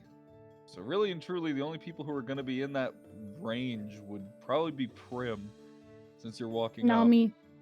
Yeah, I so refuse you, to be right Prim, next to the you, slub. Prim, yeah, you, Prim, and Ausar are now in the effect of magic influx, increasing the spell chance of positive or negative effect to 50% plus the spell level.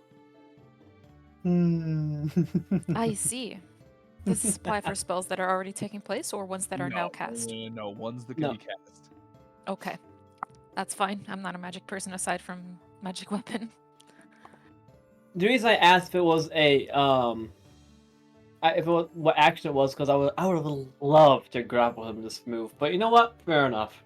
Yeah, you're there, and now he's surrounded, which is pretty nice actually for what I have planned. Oh, wonderful. All right, is that your turn though, or do you have more? I took my actions. I really can't do anything else besides that and move. Correct? Well, you move to get in, but you probably have some movement to get back, and he doesn't have any more reactions because he tried to kick Eugene's head off. I don't. Well, like I want to stay close because this magic influx lasts for 10 minutes. Yeah, it does. Quick question: what does that do again? It's the There was a noise on my end, so I wasn't able to hear it. it's all good. It's his haywire chance with spells, so it now adds a 50% chance to positive or negative effects. So instead of spells being 20%, 30%, it becomes flat 50%. It overwrites the normal one if you're in his 5-foot radius, which only There you right go. now- yeah, only him and Primrose are. Okay, good. No, I want to stay close. I want to stay close to Mr. Alsar. So like I can't do anything else, so I guess that ends my turn. I see.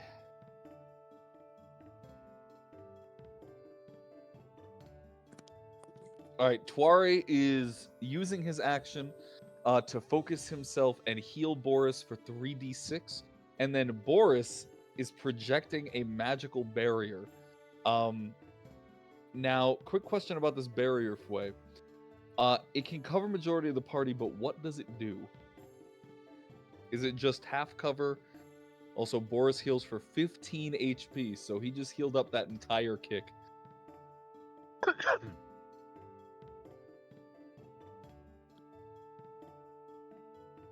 Boris is my hero. Boris, good Indeed. boy.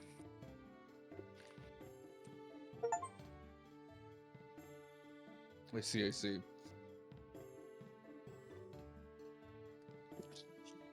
All right. Boris jumps in front of the party, by the way. Pretty much everybody but the people who are currently engaged in combat.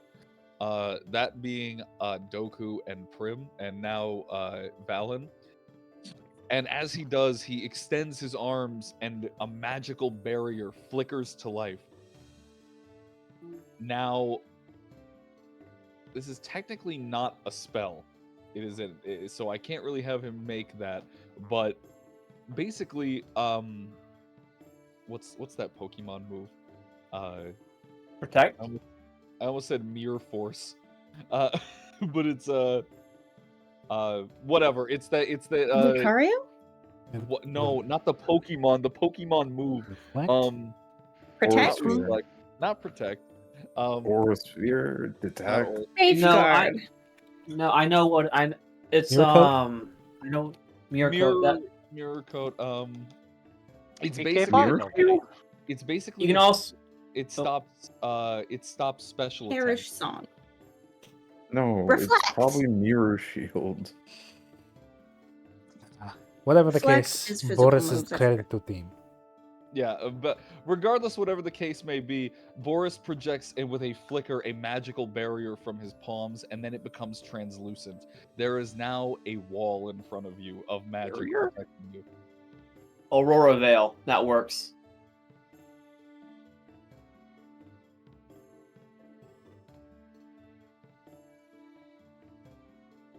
Mirror coat. That was it. It was said. Pretty sure someone said that. Light screen. Yeah, I said that. Light screen. Light screen. That's what it is. It Ah. was light screen. Ah, Was There You we can also go. go with you can also go with was about- Aurora Veil because Aurora Veil also works. Whatever the case. I was, does about, both. I was about to joke and say PK Fire, but no. Yeah, so Yeah. until It's this under? barrier goes away, it is 20 feet long, 10 feet Thanks, high, Mark. and you have a +4 armor behind this thing. Wow. 20 Tori, armor, 4 armor. You said. you have a +4 to your armor if you are behind the wall because it is full cover. I see. I see. Oh, it's full cover. But... I'm reading what Peppy told me. No, it's. I just find it funny. Never mind. Okay. I'm not going into the terminology of it all right now. Loose with the rules. Don't worry about it. Moving on. Genevieve, it is your turn. There is a magic wall in front of you. If you want to do anything, you can step around it, but you can see what's happening. Looking around, there's this, like, besides just the phantom that seems to be hovering over Ausar, it seems fairly evident, given context, that the guys chanting up on the rafters who are now silenced are responsible for the whole possession thing. Yeah, specifically while their chant is silenced, I'll just be completely honest. This is why Ausar is able to fight back against this. So presumably, what it had done was it quite literally inhibited them, but the spirit is still here. Okay, that's definitely something she's gonna have to leave to the more mystically inclined of the party. She can't really do very much about that. In the meantime, however, she is now she's behind the wall. She's gonna step to the side to get to peek around the wall. She's going to snap a shot off.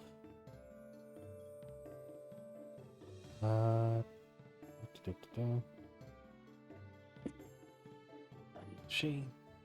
No, first bonus action. Going to use one more my last dose of dark knowledge. Once more Arcana. Okay. For the next minute, everybody is going to gain a +2 to attacks against Ausar. Very good. All right. Yeah. Oh, Nice. yeah, my attacks have a +5. Nice. Right, I'm a and distraction. I'm then gonna beef she- myself up. My attacks have a +9. Then Yeah, she's I was going gonna to, say, you should have a higher than a +5. what's No, plus? it's +3 from magic weapon and then +2 from Genevieve. For And then from- the plus whatever your intelligence modifier is. Well, no, the I bonus think she's talking is about the the bonus button. that's on my sheet. Oh, okay. Anyway, she's going to peek around the light wall. She's going to crack a shot off and then duck back behind it. +2 to the attack, not to the damage. Wow. I don't know if a 15 hits. That's with the bonus incorporated. Is that with the +2? That is with the +2. It whiffs. Unfortunate. Yeah, the shot comes in again and it hits his body, but it just deflects off his shoulder. Just ricochets off of his energy armor. Basically, yeah. Just cursing And, that they made those too good. Yeah. Yeah. They made the knights too good, frankly, because this is all self-generated from them. Pink Yep. off his voluptuous titties. With his shining Marquis, abdominals. If there is nothing else, Genevieve, that is that. That is the. Oh, now yeah, it that's is my time turn. for Go the- forward. Okay, Marquis. So I'm gonna move away from him because he doesn't have a reaction. Even if he did, you're behind a wall, technically. That is true. I am then going to pull out one of my spell cards. It's going to be a blank card, you see, that I spin between my hands, and as it does, the figure of a little boy with wings appears on it, and I am going to use my feature to let me cast Summon Fae. Oh, Oh. The fuck you calling me for, latte? It's a little moosey. Two. Oh, I had fairy. to. Image I had for to. them. I had to. I'm sorry. I had an image for like the type of fate that it was going to, or what it was going to look like, but well, I need to delete stuff off my fucking PC. I want to see Uh, the picture so bad. I know. I'll track it down and I'll try to upload it. But let me go ahead and look at the spell a little bit here because I never actually put it on my sheet. Conjuration, 3rd level. Summon Fae. It lets me basically summon a fake spirit within a area within 90 feet. When I pick near Alsar. Whenever I cast spell, I pick its mood, either fuming, mirthful, or tricksy. It resembles a fake creature of my choice. In this case, looks like a fairy. Gets different traits depending on the things that it does. Disappears when it drops 0 hit points or spell ends. This one lasts for an hour. The creature is an ally to me and my companions in combat. It shares my initiative count, but it takes its turn immediately after mine. It obeys my verbal commands, no action required by me. If I don't issue any, it takes the dodge action and uses its move to avoid danger. I do have it. He essentially just used the fairy card from Wizard 101. Yeah. Yeah. Yeah. Now, quick question about this: is this a concentration spell? Normally it is, but with But the this card, it's not. feature, Okay, because that's because What this happens isn't, with this isn't a, concentration spells? yeah, Well- this isn't a bard spell. Normally, the reason why I'm getting this spell in the first place is from my feature.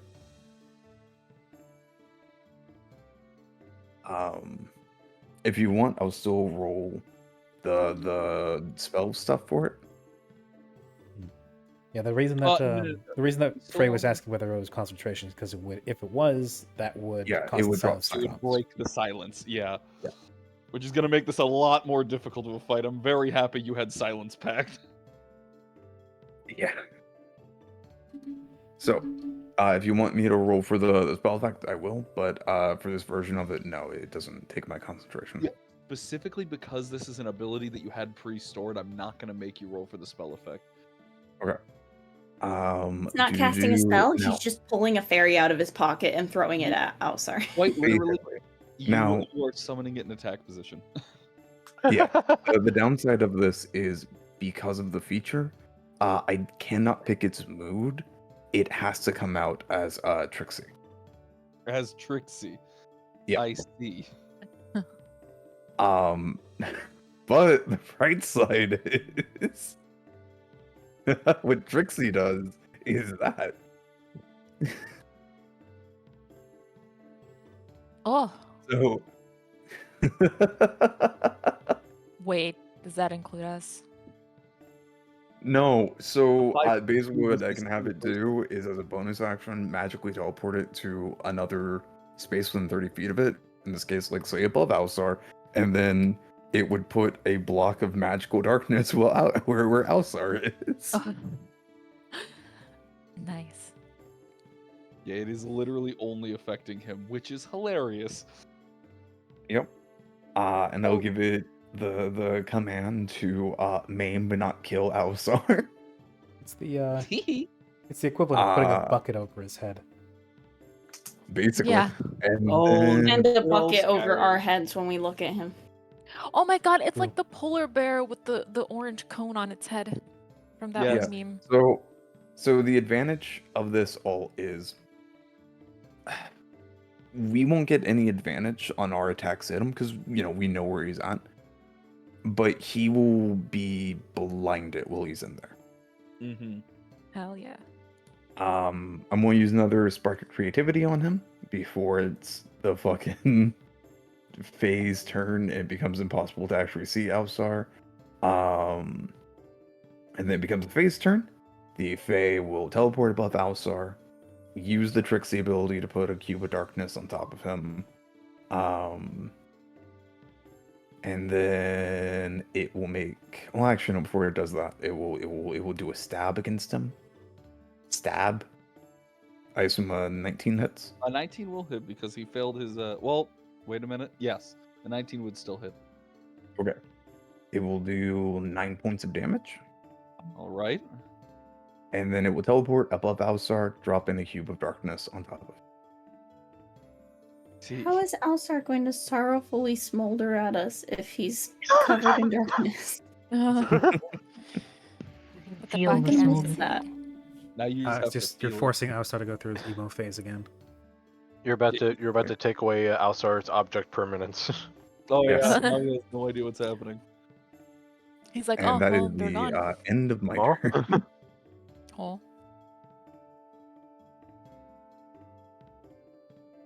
Oh, I found it. I found the image of the fairy I was going to be using. Nice.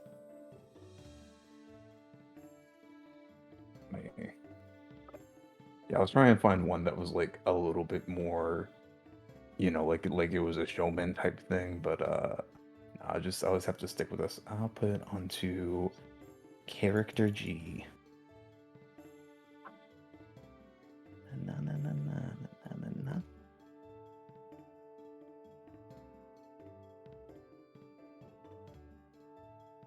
na. Over in spare sheets for people in the game.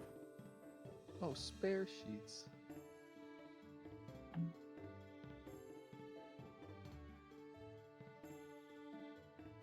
Nah, just a little guy. Yeah. He teased and he hees as he darknesses Alsar's head with a bucket. Where's the places little the guy? Where's the places the little guy? Got him over the head with the proverbial bucket. bucket on its head. To show he's over in the spare sheets drop down. Yes, I have Did- found him. No, I'm saying this to Ditto because she was asking where the little guy was. There you go. Oh, very cute. Yeah, it was either going to be that or the art that I'm going to post over in Tavern Menu.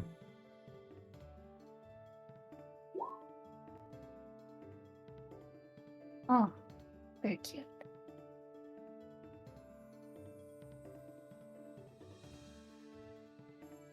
You will not understand the difficulty of trying to find like a fairy that has clown makeup on him. Anyways, so yeah, like I said, that's the end of the fairy's turn. Sounds good. All right. I'm gonna shuffle this right quick. There we go. A boop. All right, that then moves it on over to Cabal's turn. Cabal, you got yeeted, and then he did a backflip. So now that you're back, Actually, that said, he threw him back towards the friends. Didn't he just basically jump back closer to the Cabal?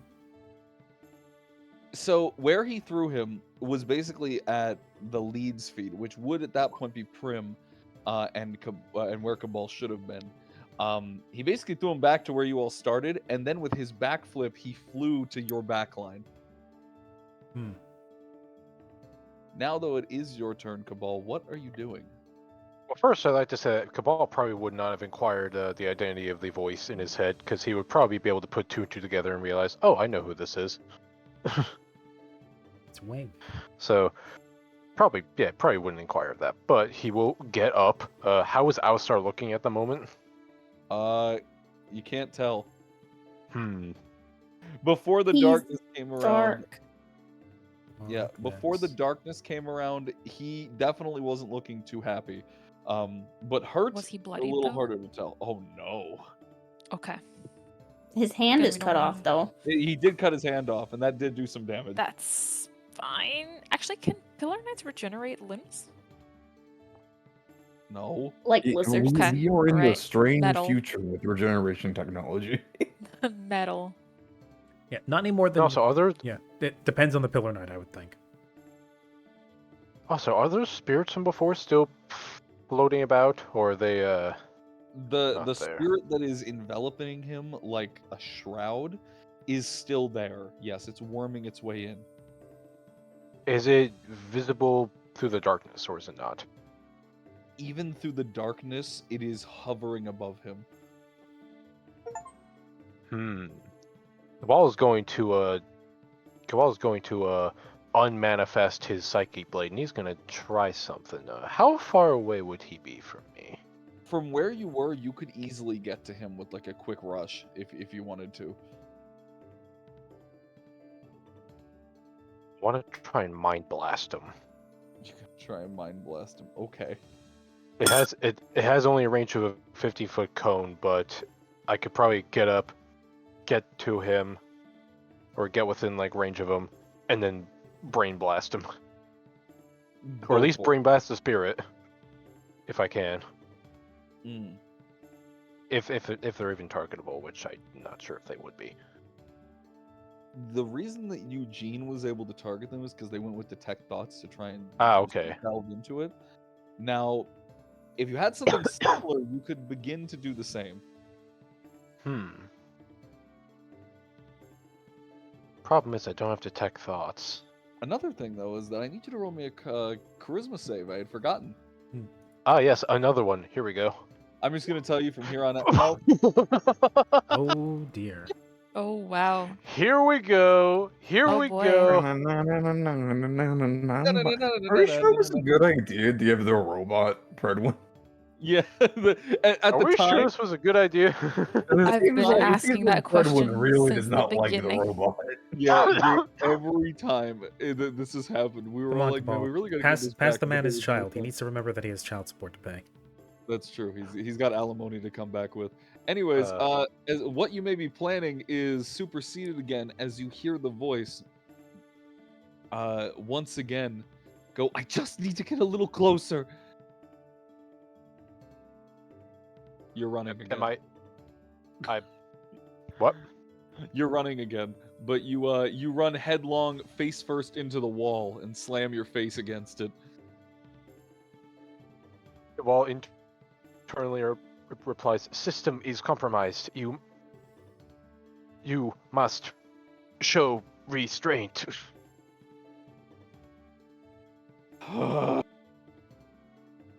She doesn't care.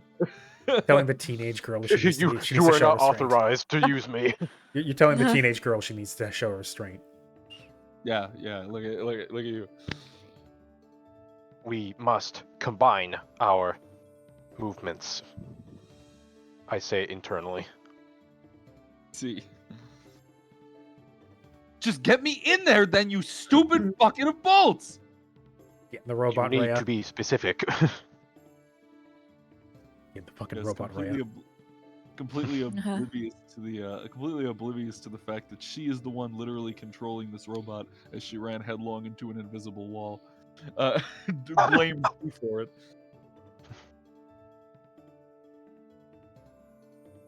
Define get in there.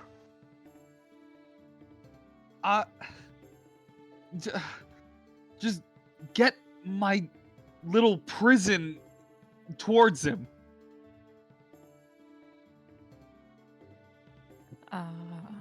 Cabal is She's going to gonna look down torture all towards his along, chest, like, probably where Predwin is, and then towards like where Alsar ought to be. Wait, what did you say, Ian? Out of curiosity. It turns out she's been tortured inside Predwin all along, and the reason why she's so antagonistic every time we use it is because it forcibly uses her soul, and she's screaming in pain, That's but probably no the one case, can yeah. hear it because Yeah. she's trapped inside this shell. It's probably the case. None of us know any better, unfortunately. Yeah. All you guys can see is Cabal just suddenly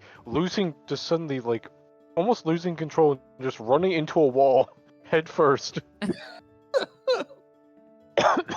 That is your movement, but you can still take an action. All right, I am going to attempt to mind blast Alsar. All right.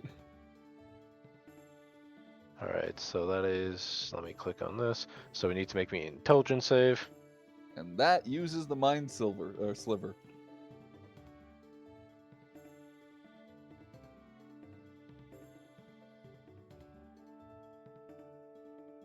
God, my saves are ass. Minus the mind sliver, minus Genevieve's -2. That is a grand And total. also the And also the D6. Yep.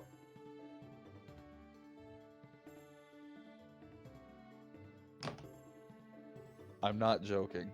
Mega debuffed. Oh, no. that was an intelligence save.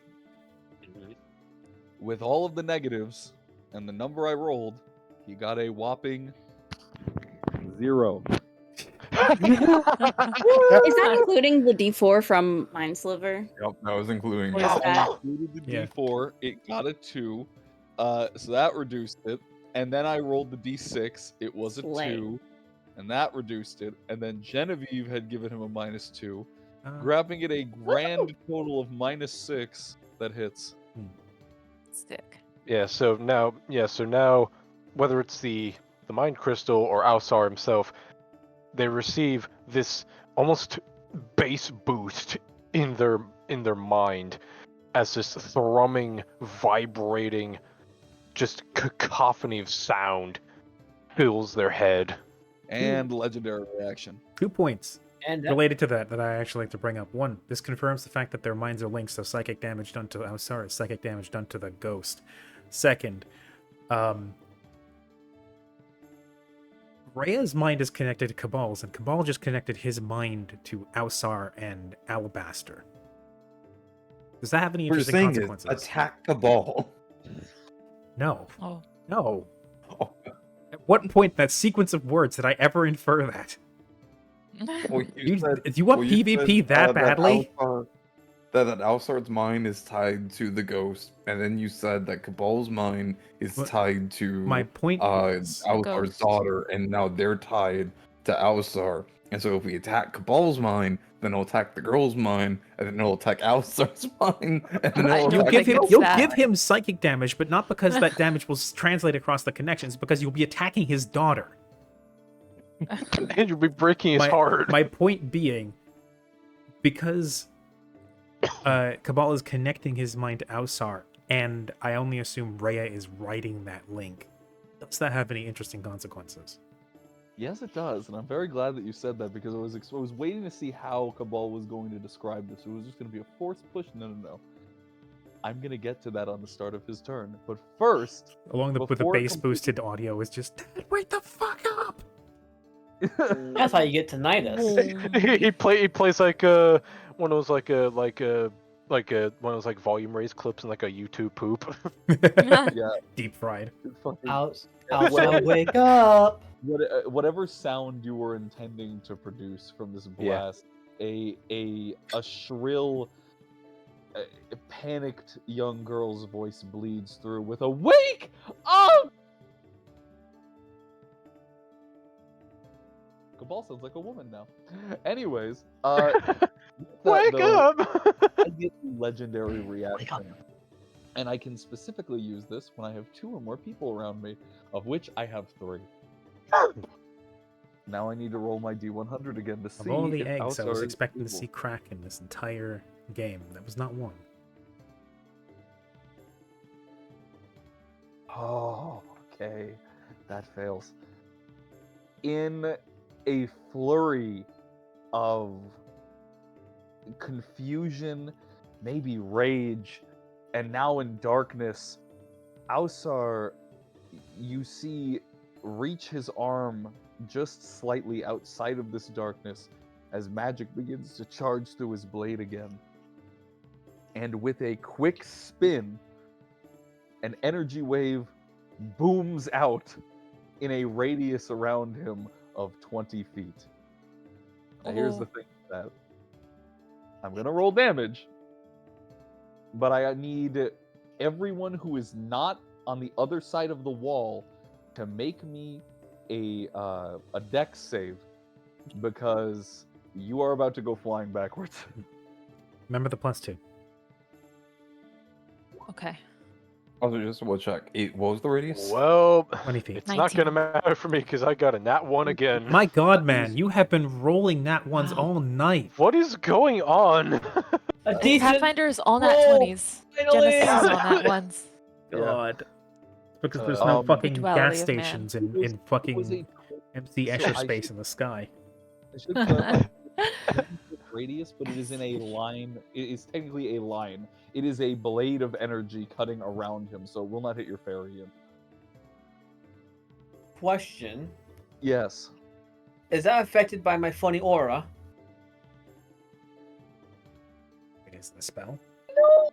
If it is, Huh? let's see.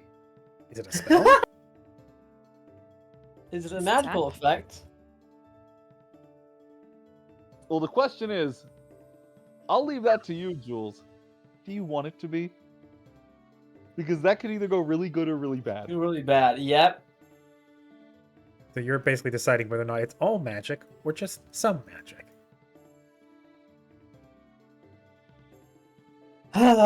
I fucked Lady. over the party once, so let's do it again. It's magic. I am so sorry. Because Damn it. Uh, it makes sense. Okay, jokes aside, it makes sense because he's using Genesis to do this. that is true. I can't believe it. You need to understand what I just rolled. I'm gonna take a screenshot of the dice roller I have right now because it's actually unfair what I just fucking rolled. That was so stupid. Why is it not letting me take a screenshot? Oh my god. You know what? Of course, leave it to me. After everyone else gets bad rolls, of course.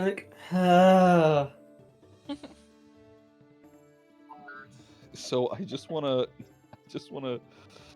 I wanna show you what I was rolling because this is the dice roller that I'm using right now. It's just a very simple one. I'm putting it in tavern menu. I'll put it in Iris Most Wanted because it is so unfortunate. I swear for the fucking 51. It is literally 51, Jules. I'm gonna. It was a 51. You have no idea. I was like, oh, this could be big. This could be really good. 51. It was a 51. I was so mad. Bruh. Unfortunate. Yikes on trade. But that actually didn't turn out that bad because even though there's a duality of man, it really only just doubled the range on it, so it went to 40 feet. But there's still a wall in front of you. Maybe the wall is destroyed. Trim, you saved barely. You literally Okay. just hit the 17 save on the dex save. Jules and Cabal. Actually, wait a minute. That deck save, Why did I have that deck save isn't with a +2, so that would come up to a 17. That would come up with a 17, but also Cabal. I just realized you didn't need to make one. It was Doku Oh. who needed to make one. Oh, okay. Yeah, you're still behind the wall.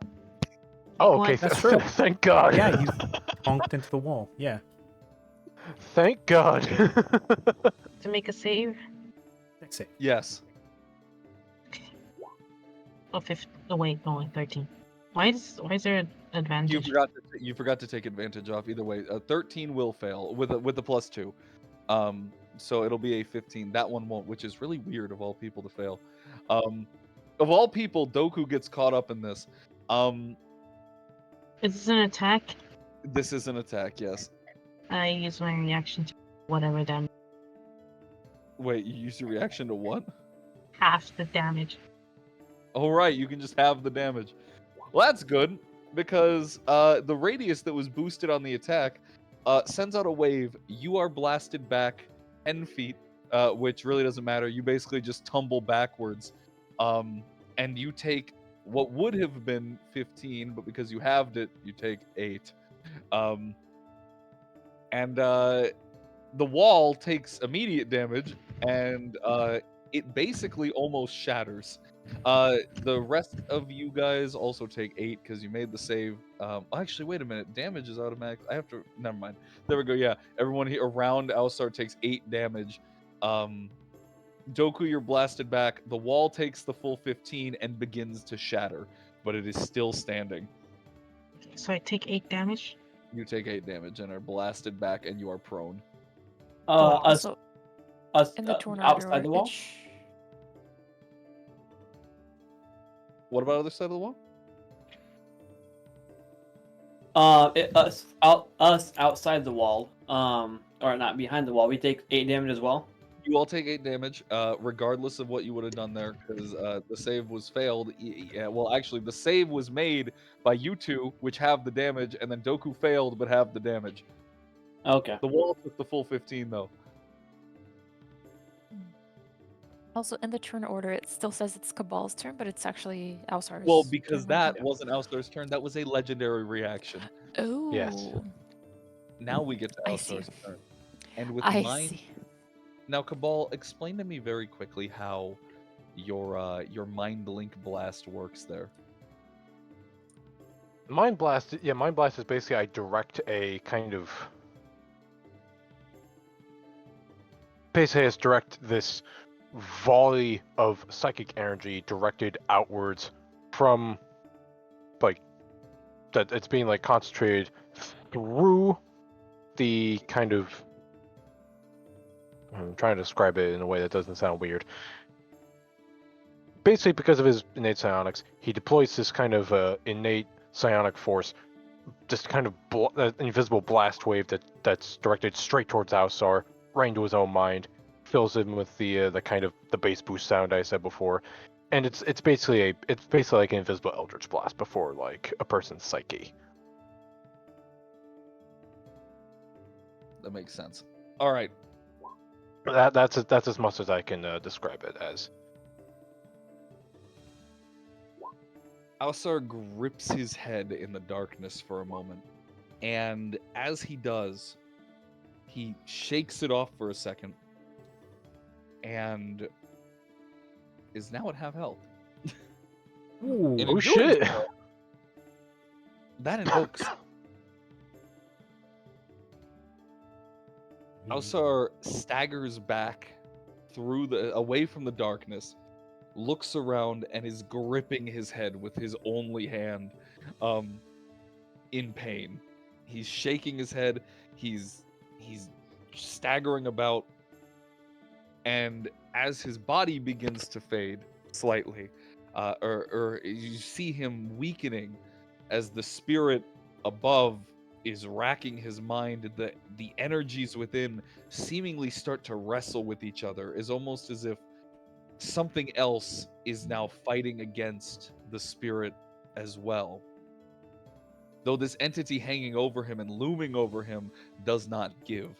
And now that he's at half, I can do this. Alsar, with a free action, or rather a bonus action, vanishes, appearing in the center of the room, in the skies above. And as he does, though he is racked with pain and lets out a horrible scream, as his wings, while once formed in one massive starry constellation, now split into 3 sets, leaving 6 wings on his back. And they begin to glow as Alsar uses his move that I've been waiting for once he reaches half health, called Starfall. Oh no. Oh, not Six-Winged Angel? Oh. I don't want to get hit. Can I go back behind the shield again? That shield's gonna be totally fine when it shatters. I need everyone. As Alsar's wings expand, the ceiling on this place begins to quake, and the area begins to shift. As the ceiling of this cathedral-like structure at the apex shatters, and glass rains down on top of you. I need everybody, and I mean everybody, to make a dex save again. Ooh. Okay. Please, Okay. please, for the love of God. God.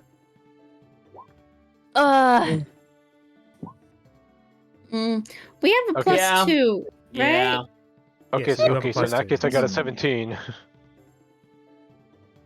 This fucking kill me. 12. Oh, and also I need to do a dex save for Trick.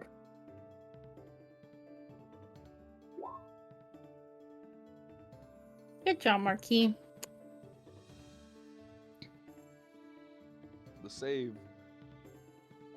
was So what's the DC? I think that's what he was about to say, dear. yes. The DC that was needed to make this was a 17. Fuck. So Marquis makes it. Oh, I know that was Trip. No, Trip, yeah, trick. Yeah. Trick makes it. Tuare makes it. And because of the +2, Cabal makes it. Oh. This is fun. I haven't gotten to use this ability.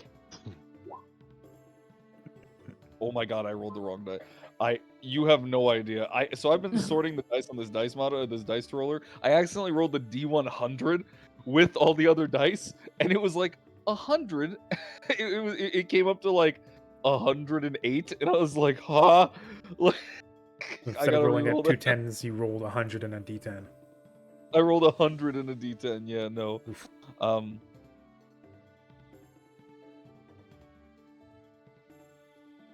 There we go. That's not too bad. Shooting from Alsar's wings like beams of light, ripping from them, and tracking you down, energy bolts from his body. And while he screams and it pellets the ground as miniature explosions begin to rock the floor beneath you and shatter the walls, holes begin to form around you, and those who failed the save come in direct contact and take 25 damage. Specifically, 25 not Genesis damage. I just wanted to scare you, don't worry. You take 25 force damage as these things pierce through you. They rocket into you, and for everybody who made the save, you take half. So Did I it's actually 25, you casted said? this prior to that since that's force damage or no? One at a Is time, that a I think. reaction? Yes. Then yes, you can. Also, if you made the save, it's halved, round it up. Half of 25 would be what, like Is- That'd be 13. So the damage I reduce is it be equal to 9. Oh, So I reduce I it. got So I reduce the bad damage I take news by for 9. people. I have good news. I have bad news. Does anyone want to know the bad news? Go for it. Okay. Bad news. Silence concentration has been dropped. That's unfortunate. Shit. Good news. I have mints. So, Mints. Wow. Oh. So at least when we die, our breath will be minty fresh. They'll So- find your corpse and go, wow, breath smells really no, nice. no. So The- so no, real no, quick- for real though, the good news is I have another casting of it. okay. Also, real quick. So the damage that people took who succeed the save is how much? If they succeeded the save, it would be about 13, rounding it up, because Mhm. technically it'd be 12.5, and I rounded up. Okay, so I only took 4 damage because of a thought shield. Hey. Protects against thoughts. Be gone, thought. There you go. And we all know Alsar is a thought secretly. Yeah, secretly.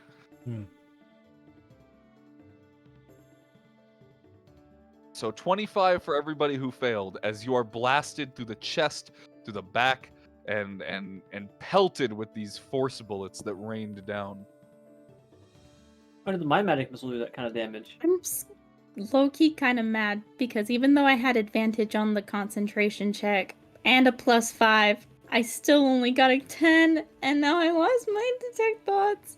Yes, you did. He still has a turn though.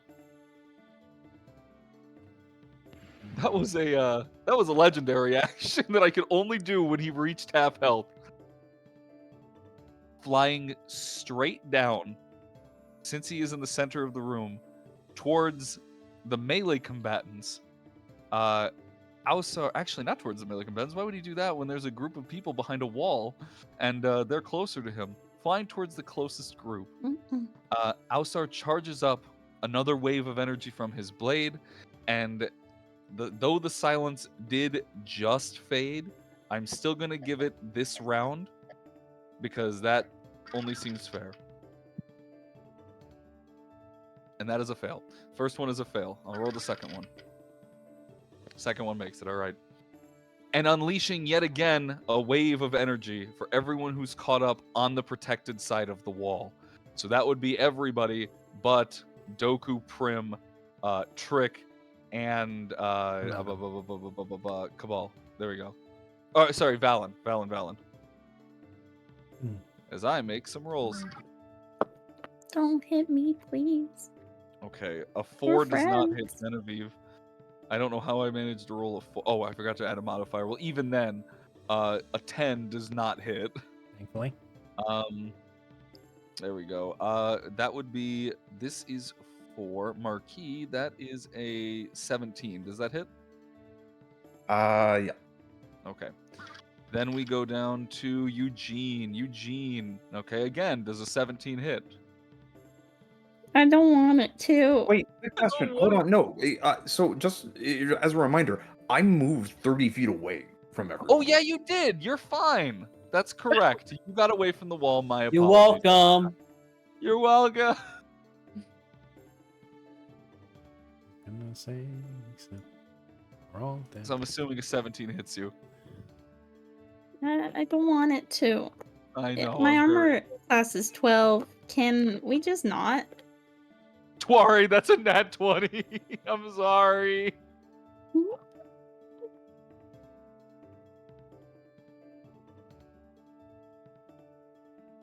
All right.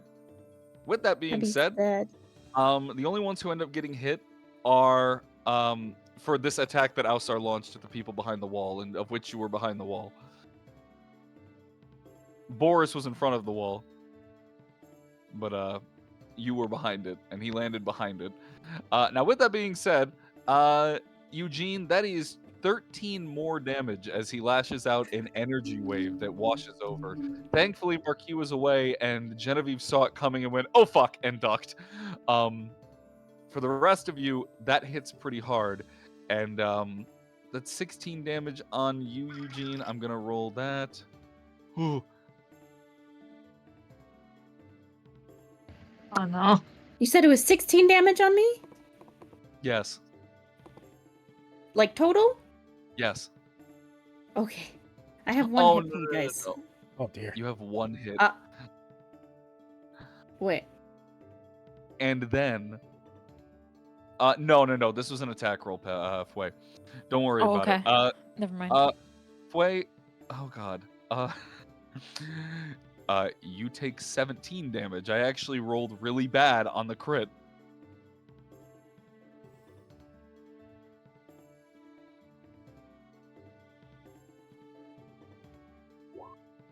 I didn't hear no bell. He's still up. All right, good. So with that 17, Ausar continues his movement. Eugene, he's going for a kill shot. Seeing you at 1 HP, he dashes in, still on that mindset of kill as he's fighting with what he can. And as he Wow, gets they really do have a and kill little move. Yeah. And closer and closer and closer. He's getting there. He points his blade directly at your neck as he flies No. down, and Stop he it. makes the save. He literally stops. Oh my god. See, we gotta stop. We gotta stop ending up like this man. We can't keep doing this. And that is his turn. Oh, Prim, dear. it goes to you. You are on the opposite side of this force wall still. Oh, right. I have to see if I hit Boris. Real quick before I do that. Wasn't he in front of the wall? He was on your side of the wall maintaining the wall. Hmm. He jumped in front of you guys, turned and put it up so he would be behind the wall. Hmm. Because if he dies, then the wall would go down. Right. Quick question. Does yeah, it would. What is his armor class? What is Boris's armor class? I'm assuming that a 24 would hit. I rolled really well against Boris. Oh, both him and the wall are gone. Oh yeah, no, that was a fantastic roll. I rolled max on that. All right, yeah, no. With a whopping 26 damage, Boris is dead. Boris! No, he was credited to team. Luckily, Boris never hears the bell. Yeah, no, but even then, he is gone. With the sound of shattering glass, not unlike the glass that has just rained down upon you, the energy wave that went through and while hit some of your companions planted Boris firmly in two pieces. The wall shatters, Boris falls into rocks, and he is no longer here. He vanishes. Fuck. No. What Prim? is? It is now your turn. Okay. Everything went to shit. My plan has changed. Because Prim is looking really bad. Jesus. Do I get the sense looking up at the spirits or the people chanting? I guess more. Fuck, I don't know. I guess mostly the spirits. Do I get the sense that they would be damaged by Genesis? You could make an Arcana check. Okay. But before I do that, though, I just want to clarify. The people that are chanting, you said their silhouettes raised? So, like, they're floating up? They floated upwards. However, and this is an important thing to note, you can hear their chanting again, which is right. stabilizing the angry spirit. Marquis does have silence again. Did silence, when they were silenced, did the spirits still remain? Yeah, you have to understand that they have been doing this for like 2 weeks. I see. Well, maybe they shouldn't remain. I am going to instead look up at these fuckers that are still chanting and fire my missile launcher at them. Just gonna use that. As Prim's back opens up and a ton of like missiles fire out up at them. And it's auto hit. Let me see, what is the damage? 5d6. Well, I don't it'll know how be much 1d6 health they have. for each of them. Huh? It'll be 1d6 for each of them, Okay. of which there are 10. 5d6. Wait, there's 10 of them, but there's only 5 missiles. So it's not gonna go to all of them. Make them count. Okay. Oh, 2 of those were max damage. One of them was a 1.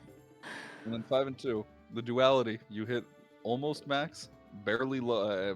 You hit max, literally the worst, almost max, almost the worst. Yeah. Happy. Finally!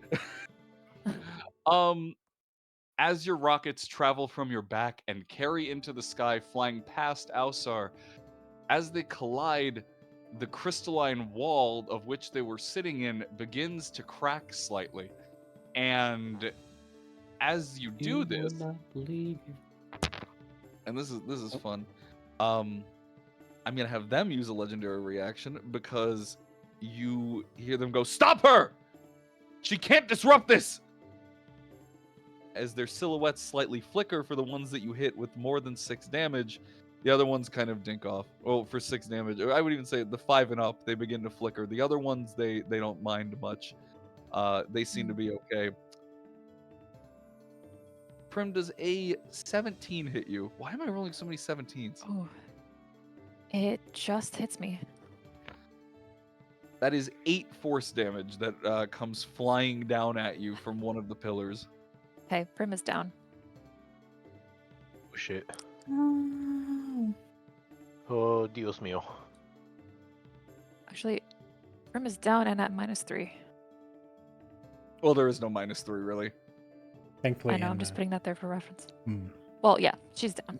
You're down right now. You can start making death saves on your turn. But on your next turn rather. But is that Okay. your turn? Well, actually it has to be because you are Yeah. unconscious. Yeah. You are out cold. As Actually, you before I hear go that- out, Yes? no. Before I pass Um, out, I like to do. I'd like to do before I go completely unconscious, I would like to do something, please. Yeah, no. In joke. It's possible in the Empire system, but before we get to that, Yeah, cart before the horse. you hear that panic come from them as you fire at them, and as the blast of force energy hits you and sends you flying backwards, you notice that when your rockets collided, some of them hit true, And as they did, the spirit that was surrounding Ausar as your rockets blasted seemed to flicker as well. Okay. Can I say that as Prim is like trying to run from these undodgeable attacks, she just barely gets out. Shoot them up there, and just goes down. You get out, shoot them up before the blast hits you, and you are sent colliding with the wall. And as Okay. you collide with the wall, that wall shatters. You are now hanging on the edge. Oh shit. Of tomorrow. Well, there might not be a tomorrow if she gets hit with that again, because that's a 10-foot Living blast. on the edge. Looks like let's hope Siren not Siren. Primrose gets a live and learn. Yeah, Siren. Siren is just this is Siren's self-insert. She's in everywhere. The Yeah, let's hope blast she gets to live and learn. Yeah, the blast leaves a residual purple flame atop you and burning into the tower itself as you are hanging just on the edge of what would be imminent death if you were to fall. That is your Okay. turn. It is Ausar's turn again. Don't do it. Don't do it, buddy. Don't you dare. Mm-mm. Well, Don't do it. Ausar is still fighting No. against it, but it is significantly harder to pass now. You can do it. Please don't kill me. Please. Am I hearing Woomy? What? Wait, what? Hearing fucking Splatoon in the background. Silly. I was muted. My mic was muted this entire time. I wasn't. Okay. So here you playing I think that was me But- but- crying because okay. I don't want to may get have this. heard- What did the finger roller This then? noise. Please, I'm so please sorry about don't get me. So sorry about this. No. What? Is that a good laugh or a bad Yeah, laugh? that's a good laugh. That's a good laugh. So I want to clarify that Ausar did not retake. What was a 50% chance while they were silenced became a 30% chance. Got a 70% chance. My bad. He got a 38, so he failed. I then went to hit you, No. and I rolled a nat one. That is some of the That is poetry, I like funniest to sell. shit. You are literally hanging on by sheer luck. I could not believe it. I go, don't do it, don't do it. He aims for my feet. I jump. Yeah, no. Ausar once again goes. He lifts up his boot, preparing to just stomp your head in, and No. he slams down, boom, right next to you, getting his foot planted in the ground. You're getting really, really close to me, and I don't know if my emotions can handle this. Yeah. But hey, I get to You're roll supposed again. to be flirting with Primrose. What are you doing over here? You're supposed to be flirting with Primrose, who's knocked unconscious and about to fall to her death. Yeah, go flirt. Eugene. He did fail the next one too. No, Reaching down, he grabs you by your neck. no. I need you, before he does this to grab you by your neck, I need you to quickly make a dex save to see if you can scurry away before he snatches you up. Please, please, please, please, please, please. With a plus I 2 did is a not mean for 21. it to roll at advantage. Or actually, with a plus Yeah, 2, that's an you 18 rolled then. advantage. And then, so it would be 16 plus 2, 18. That is an 18. The DC, once again, 17. was a 17. Yeah. I don't know why you said that like a big surprise. You really like the DC 17. Yeah, I put a lot of these float between 17 and 20. So, well, actually, they float around 15 to 19. Actually, now that I look at it, just a lot of these are middle of the pack 16, 17s. I just wanted to scare you, Ditto. Yeah, he goes to swipe You at you, do and wanna scare me. you literally just scurry away seconds before he grabs you by the throat. That is your turn. That is his turn. He can't do anything else. Doku. Hello? I get up.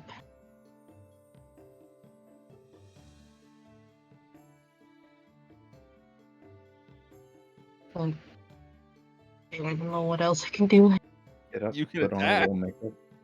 But it takes my full action to No. get up. Move action to stand No, up. it just doesn't. takes It's half your your move speed to action. get up. Right, half Takes Oh. half your movement to get up in Yeah, 5e. it's half your speed in 5e. Oh, is the wall still there? No, it just got shattered. Boris is hella dead. Oh damn.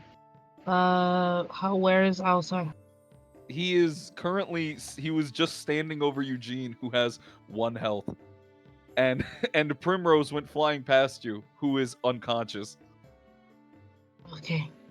I am going to use was it not cunning action, I was gonna use steady aim. No. Yes. I will use steady aim and throw that one dart. I don't want to be close anymore. None of us do. We're right there with you. Yeah. The Hey, dart speak for with yourself. the dart with the poison is one last shot. It's a 19 plus 2, it's gonna be a 21. That will hit. Okay. First the damage from the dart. And also minus the sneak, don't know sneak. And also he has to roll the poison save again. With a disadvantage on the con. I don't think he's gonna make Wait, it. did you steady Man, aim? that would have been nice. Yeah, you steady aim. Steady aim would be advantage, wouldn't it? Oh right. I'm Which gonna would also roll again. provoke your sneak attack. Oh!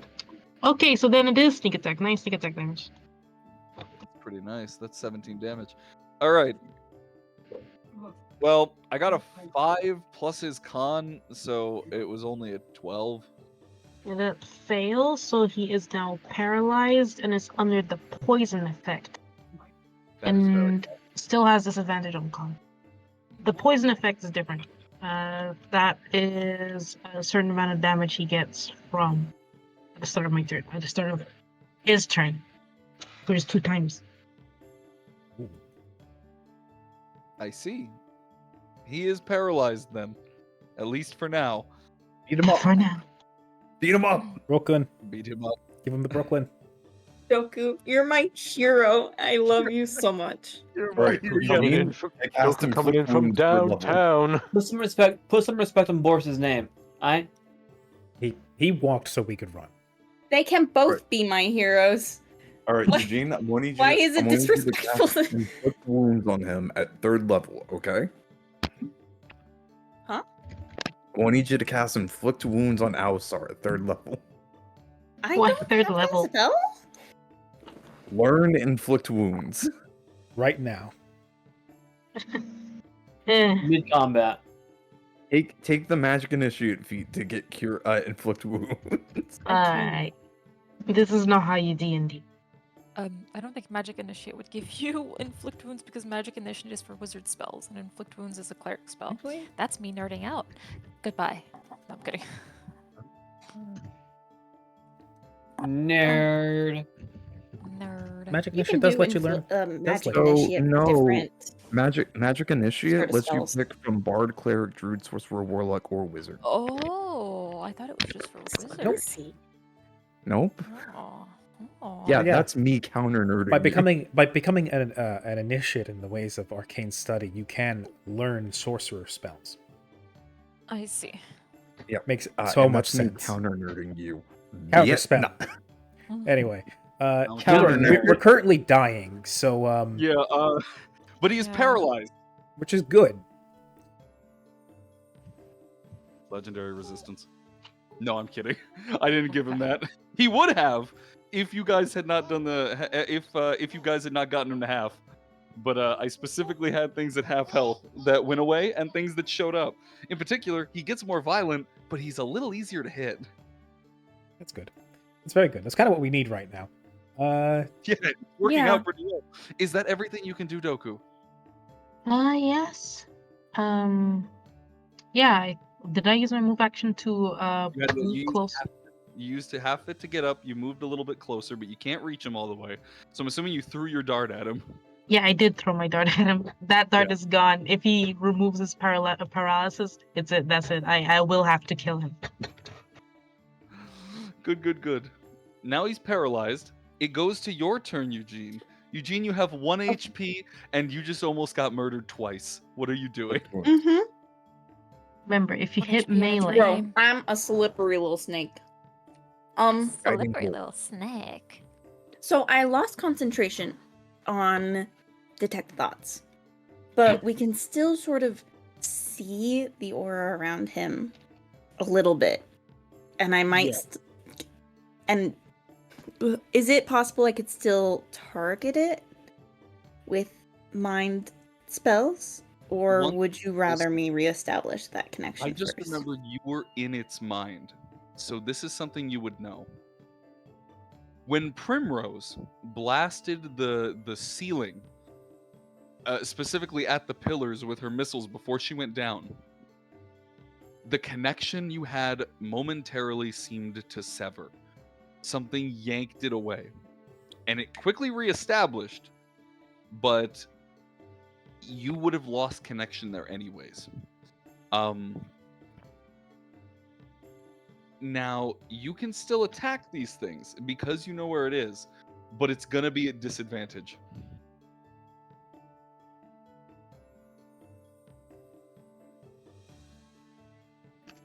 So you're saying, if I'm hearing you correctly right now, you are saying that that I could still directly attack the spirits, the aura in him, and it'd be a disadvantage. Or It's a disadvantage. I yes. could blast whatever people are up top chanting, and that will hurt them too. Yes. Fireball, please. Yeah. Yeah, 'cause quite frankly, Okay. I was also about to go up there and start shooting people. Start shooting. That's fair. That is very fair. One of the only go reasons ahead. that Genevieve hasn't started doing that is because she's fairly sure bullets aren't going to affect those things. Well, here's the important. Here's the thing: they're silhouettes. Those are people, though. They're people. They're just silhouetted. The thing is, I was expecting like Prim as a martial class, right? She'll be the distraction. She'll go up toe to toe with Alsar, and the magic ranged people will figure out like the spirits and the people chanting. No, she just was like, fuck this shit. I'll do it myself, and shot at them up there. Like, Here's the thing, right? It's I casted silence on them Yeah, which is because I was good. like, let's just try to disrupt the ritual at this point. And that is Yeah. precisely what was needed to be done. What was happening in that moment was the residuals of 2 weeks of this shit. Or rather, 8 week of this shit. Now, with that connection weakened, now that you seemingly have discovered that if you disrupt those, it disrupts the channeled spirit, My, you are ridiculous. You want to talk about it? You want to buy a vowel? How about you don't shout? what a drama queen. Yeah, buy a vowel? Yeah. Okay. So with that I'm in gonna mind... wink at I'm gonna wink Yeah. at Alsar and say, "I got you, buddy," and I'm gonna fireball the people up top. Make Or try a to. D100 roll. See if it's gonna detonate at your feet or if it's gonna detonate at double the radius. Oh boy. Yay! Yeah, 86. Oh Let's shit! go.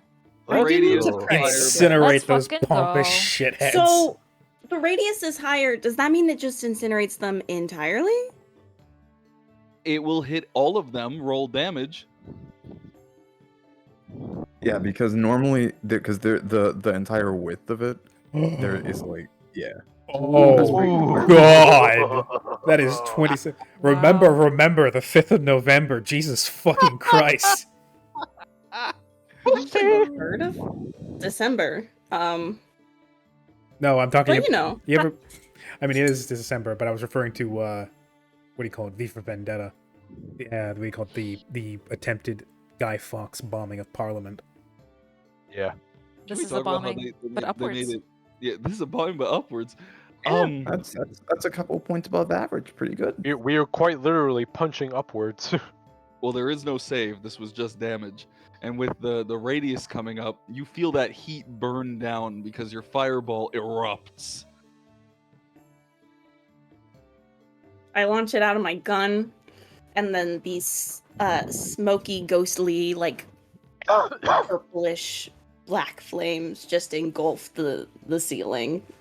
And Oh my god! I just thought of something. Mhm. Yeah. Why didn't I think of this? Care to share? I popped it in roll 20 chat. Oh. Oh. God damn it. Holy It's shit. not your turn. Hey, I know. guys, I just fireballed everybody. turn. Pay attention to me, okay? Eugene, you're Yes, a you're purple, okay. You did purple man, amazing. and I I love you. you. You did a ton of damage to them. You're amazing and awesome. We You love did you. more than the ton. They only had 20 health each. Hell yeah. You Oh. killed them. You roasted them. So and how's you made them how's well looking? done. I still have a bonus action, and I have quicken spell, and I'm crazy. Okay, Well, I'll do here's the anything. thing. Here's the thing, right?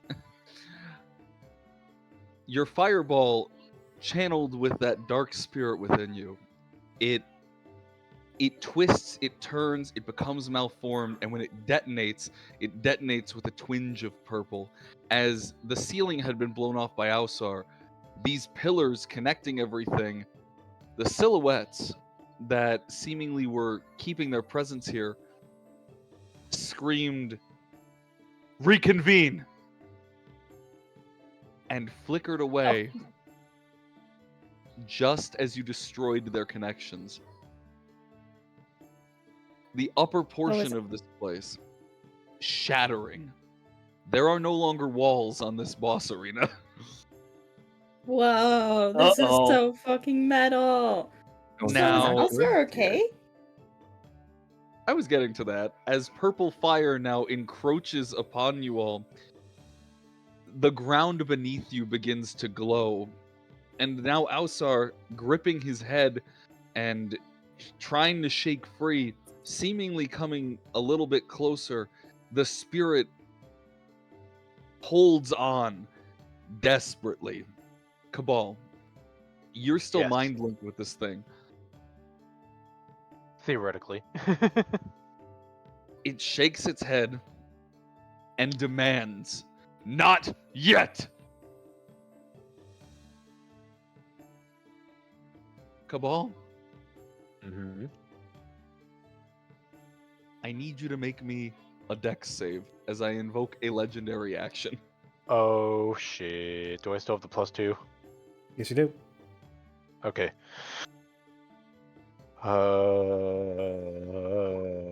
Oh, another 17. Was this the 17 or was this the 20 roll? Yeah, Alsar This should be was- paralyzed too. Alsar is paralyzed. That is true, actually. I just realized that. I can't do this. This didn't happen. You Oh, wanted okay. to.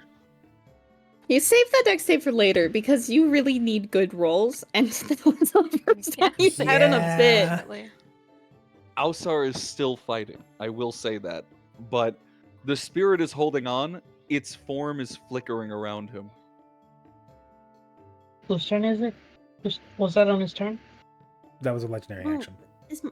Ah, That was the legendary my action that didn't actually happen because he's paralyzed. Retcon. right. Yeah, so it's Eugene's turn. It is Eugene's turn to end. What are you doing?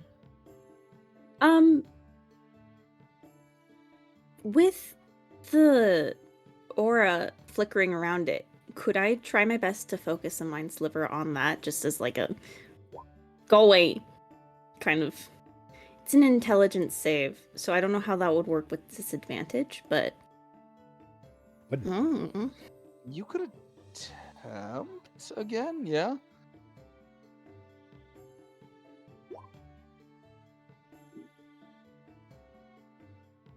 Where the fuck is this stupid thing? There we go. Wait a second. I have to turn off Addie's fucking toy. It is doing the fucking donkey song, and I'm gonna kill myself. The donkey, the donkey, the donkey, the The And in Alsar, the chorus. Alsar, the Alsar. Alsar. The Alsar. Alabaster, alabaster, alabaster. Julio, Julio. Ooh. He makes that save. It makes the save. Nothing happens. The Mind Sliver goes through as the creature is more determined to stay attached to Alsar. Seemingly, something was almost complete, and his connection is there. Cabal, you hear in your mind, just a little longer.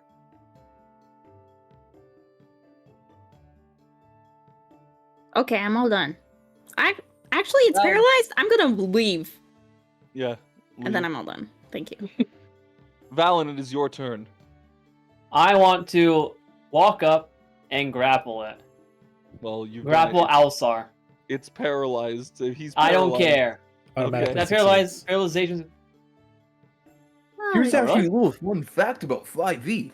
Paralyzation still lets you do skill checks. You just automatically fail strength and dexterity saving throws. So I am grappled.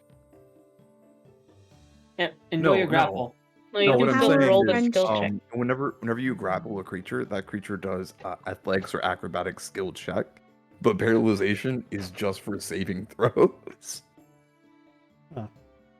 I see. You remember that when We are someone not is playing paralyzed, 5e raw, okay? Yeah, I know. I'm We're just saying playing it's funny. funny. I was just pointing it out. remember that if That someone doesn't is make sense. paralyzed, every melee attack you do that does hit if you when you have the advantage is automatically a crit. I choose the grapple. Listen, paralysis will wear off at some point. I might as well make sure it when it does, and he has to try to do something else. That's true. That's true. Then he can't move still. Mm-hmm. Well, he can contest the grapple, but She can it's try. better than nothing. Yeah. Regardless, is that your turn? You may try. Yes. Actually, I have a question about that. Just because I'm looking at I have a reference thingy that I always use. So grappled ends. The grappled condition ends when you are incapacitated. Yeah. Yes. But paralysis incapacitates you. Yes. Oh no, No. it's if the grappler incapacitates. I believe. Is incapacitated. Yeah. Oh. Yes. Oh, Well, you're if grappling. Valen- Target of the yeah, grapple. if Valen ends up going down, the grapple fails and then everything. But no, Valen's fine. Okay. Yeah. Okay. Actually, yeah, wouldn't the fact that it can't take actions or reactions also mean it can't contest grapples?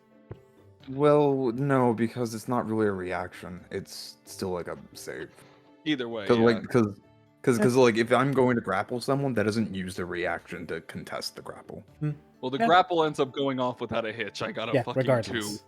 Yeah, Something, regardless. something. Don't resist. I'll help you. Oh my god. That is scary. You are being rescued. Do not resist. Do not Link. resist. Stop Link. resisting. Pulls out gun. Anyways, is that your turn? Yes. All right. Alsar is paralyzed. Alsar is grappled. Alsar is bloodied, but he is still on his feet. And this spirit is claiming that he just needs a little more time. Tuare. Have fun beating. Hello. So just want to let you know, good luck. We're all counting on you. No, I'm kidding. No pressure. I accidentally jumped your initiative to the next one. Don't worry about it. That's not true.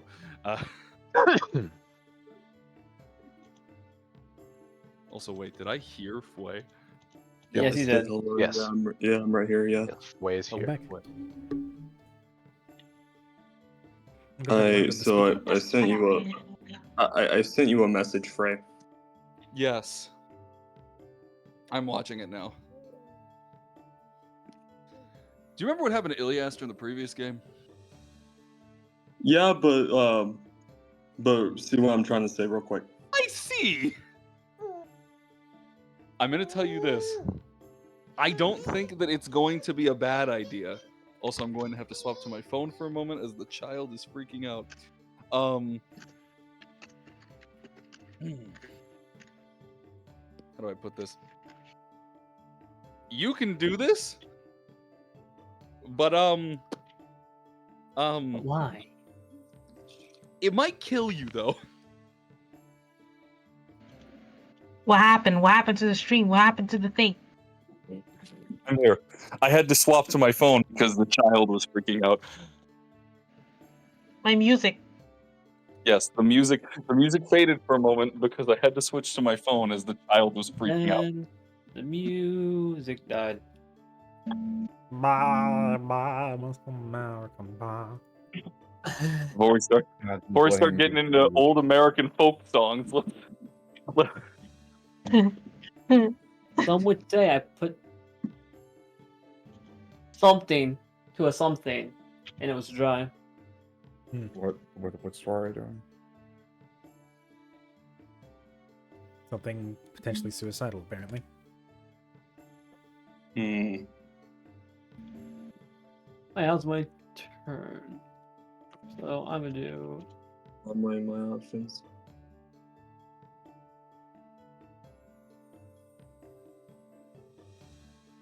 Because here's the thing, I got one last spell, and I have an idea that I'm going to try on my turn. Because the entire thing is, at this point, more trying to interrupt that connection than anything else. And I think I have something that might help now that the fucking chanting is gone.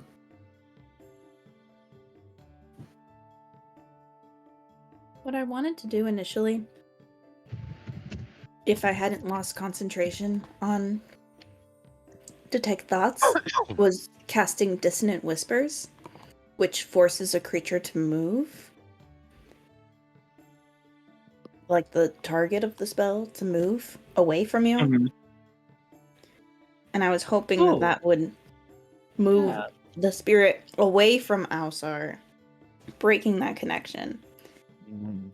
The only thing that I would have worried with that was whether or not they would be, like quote unquote, like tied to him, Mm-hmm. Oh, no, trust me, he ain't going anywhere with with paralysis and grapple. Well, we're not worried about Alsar. We're talking about the spirit of Alsar. Yeah, I wanted to target specifically the spirit. Well, I know, but I'm saying even if in the off chance that even if you targeted the ghosty goo, even if Alsar started to run because of the connection, he really can't. No, what I'm saying is that the spirit and Alsar count as a singular creature, so if like Alsar wanted to run, the ghost would go with him. If the ghost wanted to run, Alsar would have to go with him. Nah. That's what I was referring to as tied. On me. Like it is tethered to him. If that's a better wording. Tethered.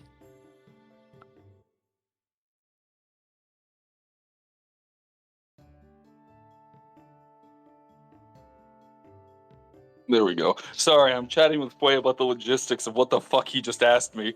Can we not just talk about this on stream? This is a stream. No, I know, that's true, but I don't think he's able to chat right now. Okay.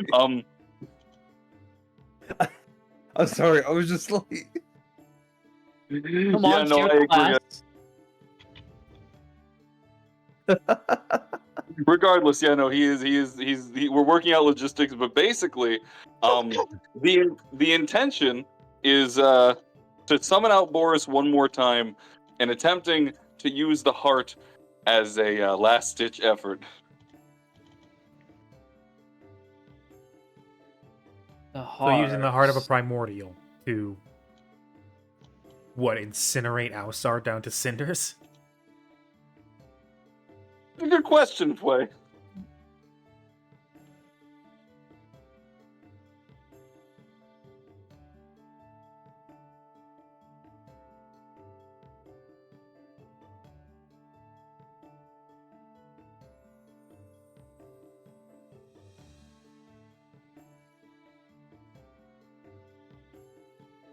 I was muted. God damn it.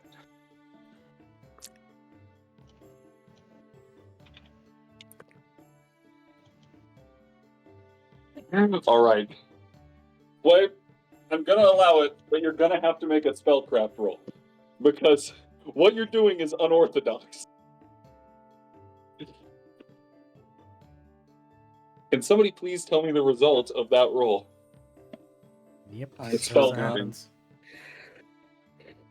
I put since spell weaving was an intelligence, I made it a what's the I get a skill similar to expertise, but it's only with like certain intelligence based skills. Mhm. So hopefully this goes well. I'm just gonna go ahead and roll Arcana.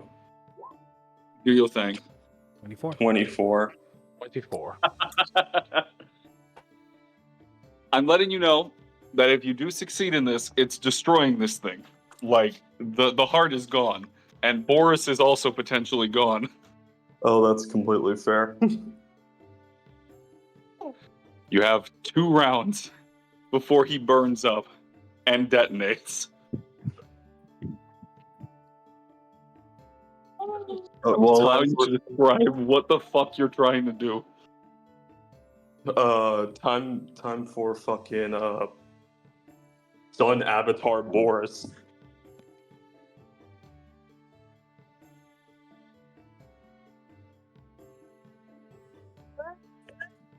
Adelaide. All right. So, Tuare, Mm-hmm. do you want to describe the process, or do you want me to? Because I know what's about to happen. I am quite drained, as you would say right now. So I'll say, could I you got please it. Don't worry. Don't worry. You can do you can pull up the you can do the theatrics for me this time. There is an immense heat that begins to flow past you all as hot air begins to seemingly get sucked in towards Tuare. As from round his neck, he yanks off the primordial soul piece that he channels with, quote unquote, what he calls the heart of that primordial. In his left hand, he holds it. In his right, he channels in the energies that normally he would use to summon Boris. But instead of summoning out his golem once again, he crushes within his palms the heart. The air is immediately dry.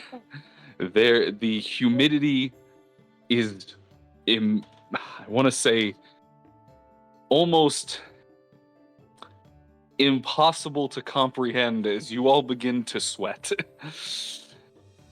Your throats are dry, your lips may chap, as there is a roar for a moment. Just a moment, as it echoes across the sky.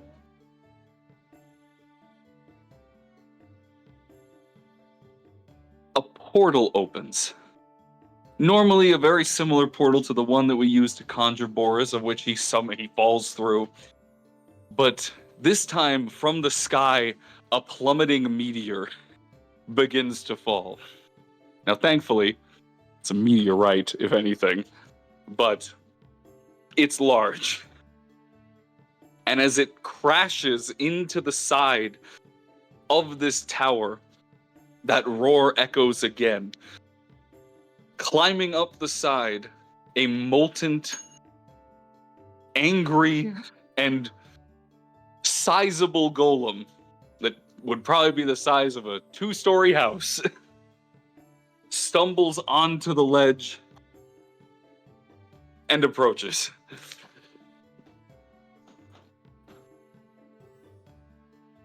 What are you having him do? It's a being made of primordial magic. You have 2 rounds with this thing, yes. I see a little soul trying to possess my friend. Make Boris do what he does best, I suppose. Is he gonna punch? He's gonna punch that fucking small ass soul with a giant lava fist, yes. Mr. Boris, commit regicide. Mr. Boris killed this man. Quick question. Mm-hmm. Boris is the size of a 2-story house. How's he gonna localize that punch? Been more like, honestly, he could just try to fucking grab at it. Grab That at the works. skull. The thing that is being grappled by the amalgamation. Mm-hmm. The amalgamation. Yeah. No. I was gonna get there at some point. I was gonna make mention of that. That means he's being held extra still. Easy grab. Yeah. Yeah. I mean, amalgamation can let go. Nothing preventing that. Not my turn. Would that be allowed with a reaction? I mean, to let go. Yeah, I mean, it doesn't take a full action to let go of something. Because it doesn't make sense that if Valen is seeing this large fist coming towards her, it doesn't make sense, at For least for giant me, that she fists? would continue. She'd be like, "Oh yeah, I'm gonna still hold on. Yeah, for sure, I'm gonna do I that." completely agree. Yeah, no. Actually, we're on the that's same where you'd page. be wrong. Oh, Yeah, she would've Valen told on? probably. Valen would probably hold on to make sure it couldn't move. Not Did Valen burn to shreds in the lava? Valen is 8, basically. Valen has survived a lot of things Valen should not have. Oh, Valen's fear tolerance is going up and up. Let me go ahead. Make sure. Make an attack roll, Twari. Anything you want me to add to the modifier? Go ahead and add a +10. In addition to like proficiency bonus and all that stuff already? Yes. Normal roll +10. Oh, your normal attack roll for Boris +10. I didn't hear no bell. what is the spell you guys keep talking about? What? What is the I didn't hear no bell? What does that mean? Oh, it's a that's- meme. It's a meme from South Park where Randy is fighting someone. But he's getting like super fucking beat up, and he's like, "I didn't hear no bell," indicating like if you're in like a boxing match, how they end rounds is by ringing a bell. Oh. Specifically, this is Randy during his phase where he was getting into a fight every single time his son played at baseball. Yeah, and I so the phrase "I didn't hear no bell" means where the fuck are you going? The fight hasn't ended. I see. I'm not done yet. That kind of thing. Yes. So I'm gonna tell you. Funny question. Probably a fun answer because Twari got Boris to hit. Oh, actually, Does- correction is from Rocky. Oh yeah, it's from Rocky. Oh. That's the origin. But still, congratulations on the Boris hit. Question. Not that it matters looking at numbers, but I'm gonna ask either which way because it's hilarious. Does Alsar count as full cover? Goes out. Meat shield. You know- I would say yes in most instances, but this is a big fist. Giant fist even. Also, you should say yes because it doesn't matter either way. I'm gonna get hit. Oh no, I said if you wanted, you could let go, but I will leave that decision to you. You have enough time. Letting go is a free action. It sure is. I see. Well, I salute I you. didn't hear no bell. Oh boy.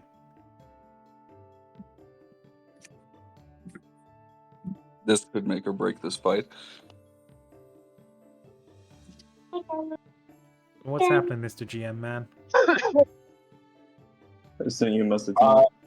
Yeah, I was just making sure that before I knew what to roll, you can make it publicly if you'd like. Okay. Just asking. Alright, let me do that. 28. It's pretty good. What the hell? Valen, you take 28 fire damage. Okay. And so does Alsar and the spirit within, which begins to flicker quite a bit. Additional fun question. He's paralyzed, Yes. which means this is an automatic critical. Oh, That is yeah. That is absolutely correct. Not against Valen, because she's not paralyzed. I was about to say, no fear. No One fear. Does it double or do you add modifier damage to crit damage again? I can't remember. No, you Okay. only have to roll. Yeah, you Okay. just modify the end result. Okay, hold on. Let me roll another 48. 16. That's for a total An of extra 16. 44 damage.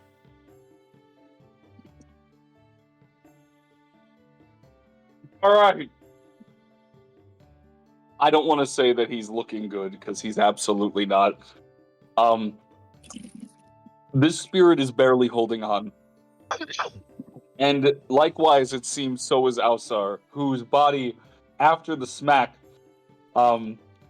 careened down into the floor, slightly ignited, in struggling to stand back up, falls to his knees, and is hurt. He's hurting. I did not Hurting mutate that. for his squirting. He's hurting and it's curtains. He's hurting, and it might be soon for the curtain, but for now, is that your turn? So what, on Twiri's part, what, just the whole incantation for summoning Boris, what was that? Was it just a bonus action? Was it a full action? Was it both? I'm just curious. To do that whole thing was a full action. Okay. Okay, so yeah, no, I got nothing else to do. Yes, you have Super Boris for one more round. But Mm-hmm. who's up next? Genevieve? Yes. Genevieve, it is you.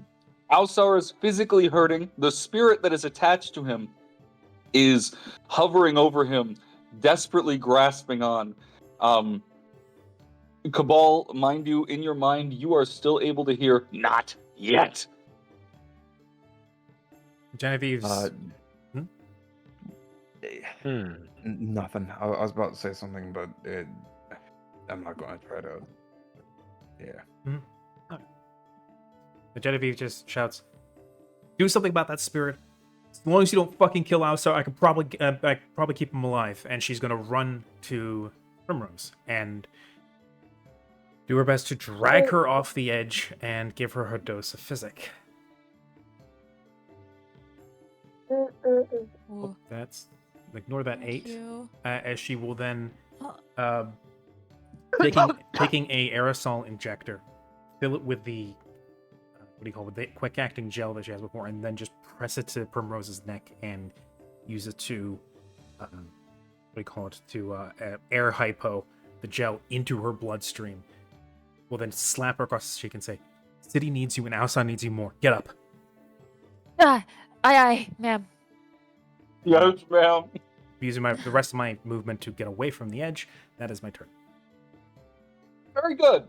Prim, you are back up. Yes, I am. Yay. Whose turn is it's Marquis now, yeah? I'm going to try to do a spell weaving roll, if you'll allow me. Of course. Just tell me what you're doing. Dispel magic. I see. Because this is the remnants of a ritual. The people casting the ritual are gone. The ritual has already been weakened several times during the course of all of this. I would allow that. Now, earlier I would have said it's not possible because of everything going on. Make the spell weaving roll, and if you succeed on the check, it will go off. Okay. Let's do this. Let's see this. Let's try our best here, boys and girls. Hi. I should clarify, if you succeed on the D100 roll, it will go up. Yeah. 16 for spell weaving. Okay. That should work. Make the D100. Okay.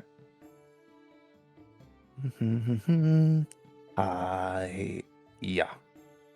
35.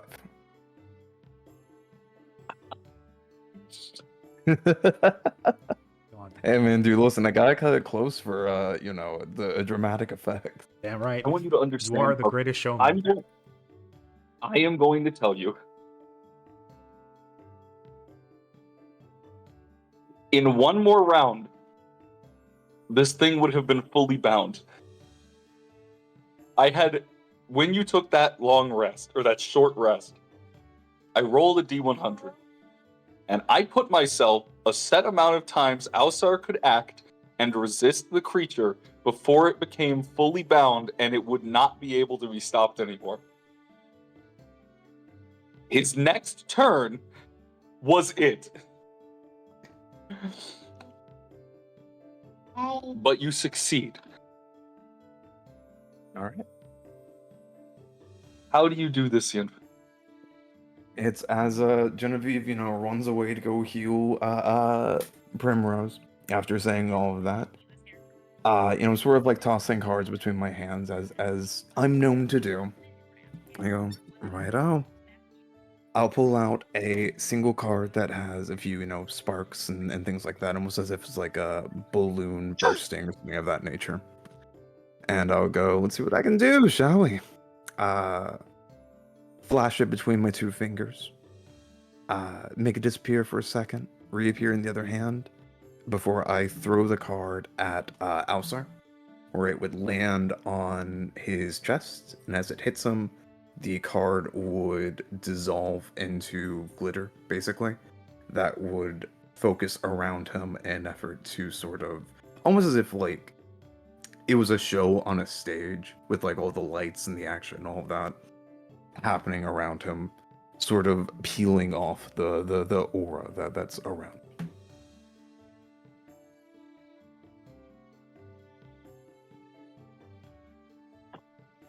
For the first time, for the people who did not bear into this thing's mind, you hear a cry. First of lament, then of anger, and then finally of pure malice.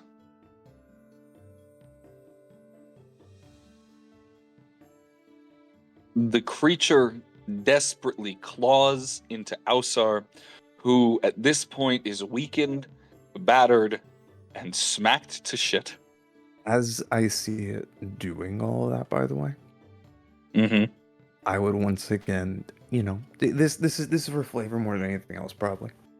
But I would sort of like tip my hat at it, stamp my foot, and do one last dazzling spectacle. Which is the blinding one. Yeah, the blinding one. Yeah. With the light, the creature brings its hand to its, well, non-existent face, its claws freeing from Ausar. As it fades, it laughs. It's too late. The spirit is gone. Ausar, bloodied and broken on the ground, lays at the center of the Tower of Iris. That electric charge, the shattered glass ceiling, the purple fire encroaching upon you at the top. But that electric feeling. Nuh-uh. What do you mean, nuh-uh? From my fireball? That's an instantaneous spell. Get that out of here. No. Nuh-uh. The fuck you mean, I'll just our way out of the TPK. Watch me. There is an energy that is leaking from this place. The apex, which Ausar destroyed, the ritual that was disrupted, the primal magics that are on display, the wild surges, the whole in reality itself that brought about Fae, and the primordial spirit that lingers at the top. You feel, all of you, like it's hard to breathe. The clouds beneath you begin to stir and swell and rise. The tower, while shattered, the ritual, while interrupted, something is still very wrong. I need 2 people to make me an Arcana check. And Cabal, Yes. I need a Charisma save. Yep. Okay, That is a 4. So my Arcana is a 4. I have mine's at +10. All right. So it's definitely going to be you for one of them. I assume the other is Oh, probably what's that? Genevieve. My Genevieve, my Arcana is a +10. Do it! Do it, do it, do it! Okay. Do it. Do it. Do it. Do it. Please share with me your results. Nat 20. Not 20 on Okay. Genevieve's part. That's a I got a 30 4 for my Genevieve and charisma a save. 16 for Bruh. Spider-Man. Not 20 auto success. God. No, skill rolls. Anyway. No, Nat 20. Literally Nat 20. And Twari, what did you get? Out of curiosity. I got 16. Okay. One of the lowest we get. Yeah. The reason I ask is because you both come from a very different background. And because of this, you're both going to experience something different. Twari, Boris's form was not supposed to be this big. Boris is a titan right now. And seemingly, his body is becoming unstable. Very unstable. With the combination of magics here and the polarity shifting at the hub of the magical life stream that is that Genesis, Boris is the largest magnet, or rather, the largest magnet on the wrong side. It's affecting him. His body begins to glow brighter. His form begins to grow as he is about to become what you could only assume as a catastrophic failure. He's going critical. Genevieve, for your part, you weren't looking at that. What you were feeling for was the Genesis itself that was flowing into this place. The spirit is gone. Marquis exorcised it. But the tower was still generating energy. And with no apex to go, no focusing point, it could only spill out.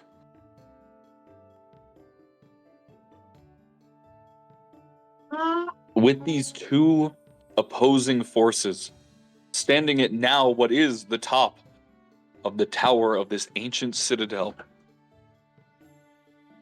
these 2 opposing forces are about to tear each other apart.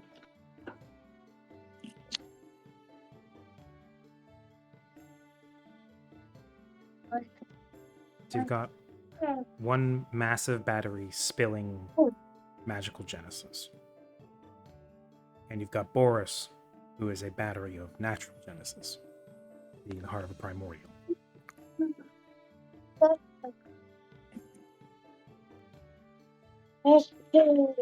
And this polarity is bad.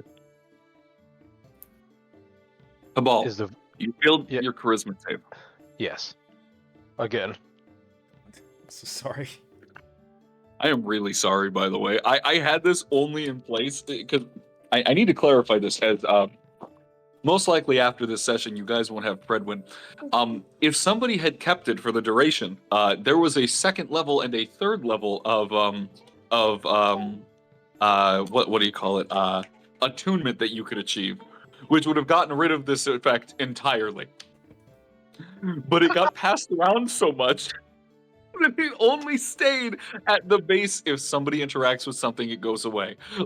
And every time you do it, you run the risk of it detonating back on you. But it never got any further. I digress.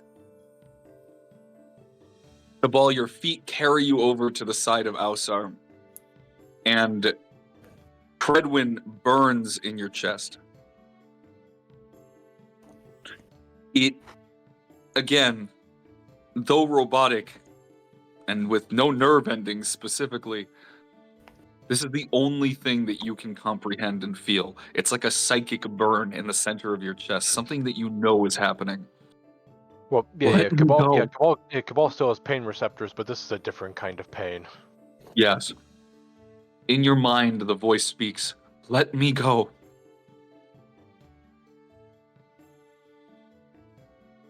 You wish to unite with him. Please. That would require a somewhat dangerous maneuver. Or a very dangerous maneuver.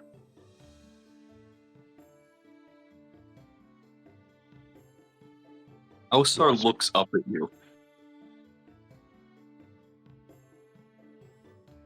Hey, machine. Whatever you are. Listen to her. She wishes to be with you. I know. I would not want to deny her this.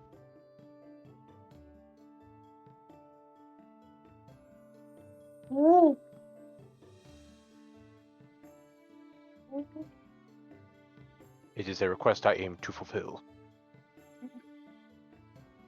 He kind of like, mind you, he doesn't have this hand, but he kind of weakly raises his arm and kind of does like the circle with his wrist, like, get on with it. Like, come on. Weakly as he does, he's like, come on. Why don't we just pick him up and run? Yeah. Whatever we do it fast. I'm sorry to break this heart-touching moment and everything. Shall we Yeah, have a place mind to you, run Cabal is to? saying this while kind of placing a hand on his own chest. Genevieve chimes in and says, "We don't have a lot of time to do anything at the moment. I don't even know if we have a lot of room to run at all. That is looking mighty explosive."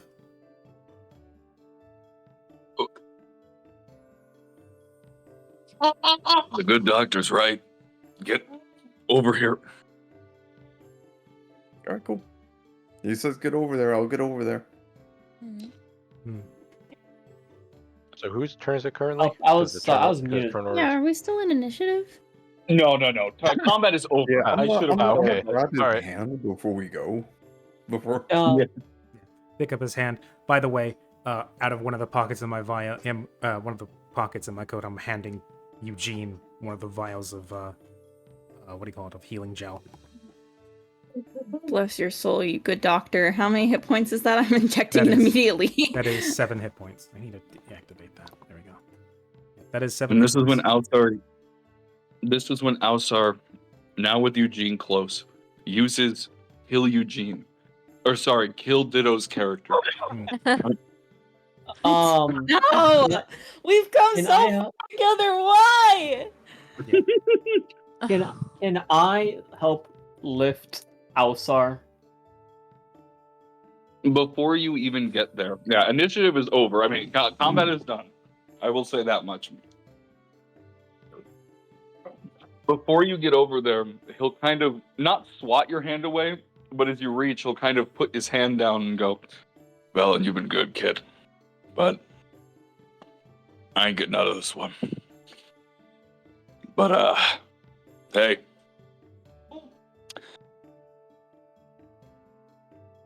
The tower begins to shake violently. Boris begins to swell as primal energy surges from every crevice of every stone. He kind of shrugs and goes, I think we got it. And, thanks. With a blinding light that billows out from Pridwin. Cabal will deliberately part the panels on his chest and kind of reach in as it begins to flare up. And just as this light is swelling up, Genevieve would like to take Alsar's cheeks in her hands and say, "Good man. You've doubted yourself a lot, but you're a good man." Red kiss. I did some, right? I'm going to put his hand on his chest. I'm gonna Oh, put yeah. my hand on my chest. Actually, yeah. I forgot that Alsar cut his hand off. Yeah. All right. Yeah. Thanks. Eyes full of tears. Like even now, fucking Genevieve is like reaching for a vial of gel to try and reattach the hand. No wasted. Look at that one. That's bad. Looks at your team. Yeah. Uh, Primrose, even injured herself, is gonna stand up as straight as she can and salute and say, "Thank you, sir." And Cabal will try and unfix Predwin from inside of his chest. With Predwin willing to leave, it does. Yeah, he will take it from his chest, and he will place it on Alsar's chest and say, "I believe this belongs to you, sir." Nah. Never did. Alright. With the last vestiges of energy that Alsar has, he raises Predwin and he shatters it. I'm muted. Can I say one? Yes. Yeah. The blast from the past warrior is gonna say, "It's been an honor, boss man." Oh god, I forgot about that. I'm going to be casting Minor Illusion to give us some like swelling music in the background. Dude. God damn it, of course. Listen, that's fine. Melodrama on this man. Alsar taking Predwin in his hand, he shatters it, the casing at least, and holding the crystal very close to his chest, he kind of mumbles, "I could have did a lot better, kid, but, well, don't hate me too much." And with that, he shatters the crystal as well. And as he does, an energy billows from it, wisping out, and as he does, the spirit of Rhea comes and forms at his side, on her knees, sobbing. But Alsar kind of looks at her with a like a half smile. He's barely conscious and goes, "Nah, we can take a rest." And let's do it quick, yeah.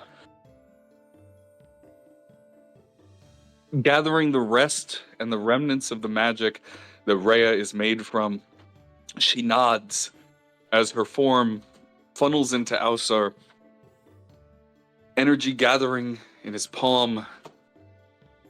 And one last time, he looks around and goes, "Live well, yeah? And die a little better than this. I don't think your work's done yet, yo. And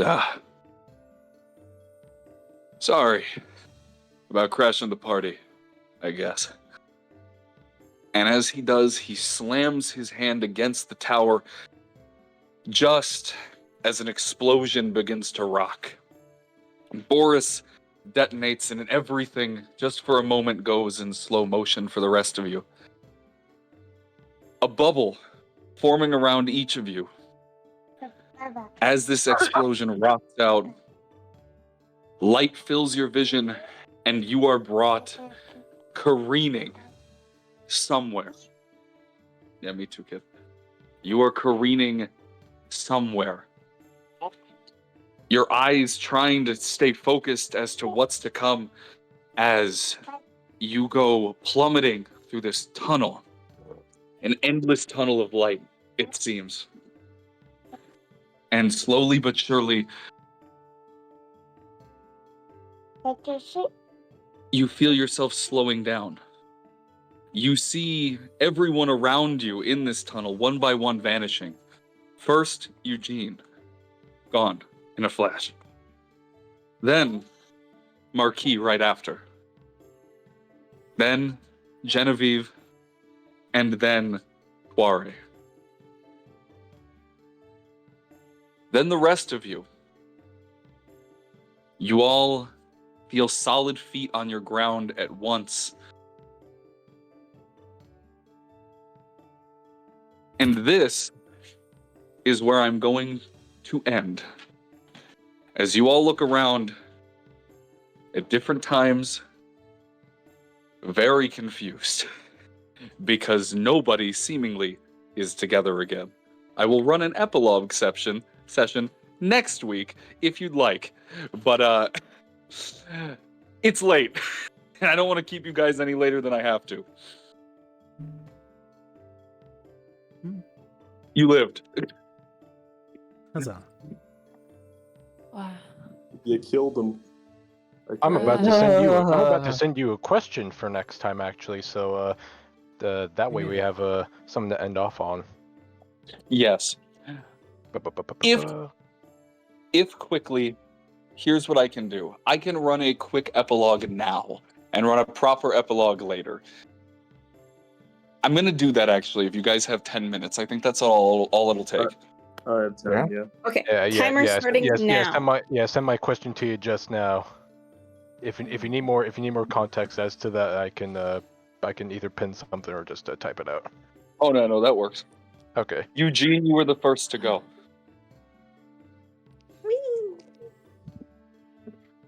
You land collapsed in the central city, on a road, surrounded by voices. As your vision comes back to you, you bear witness to what's going on. Paramedics have grabbed you and seemingly giving you a check, confused as to who you are or why you're there at the time.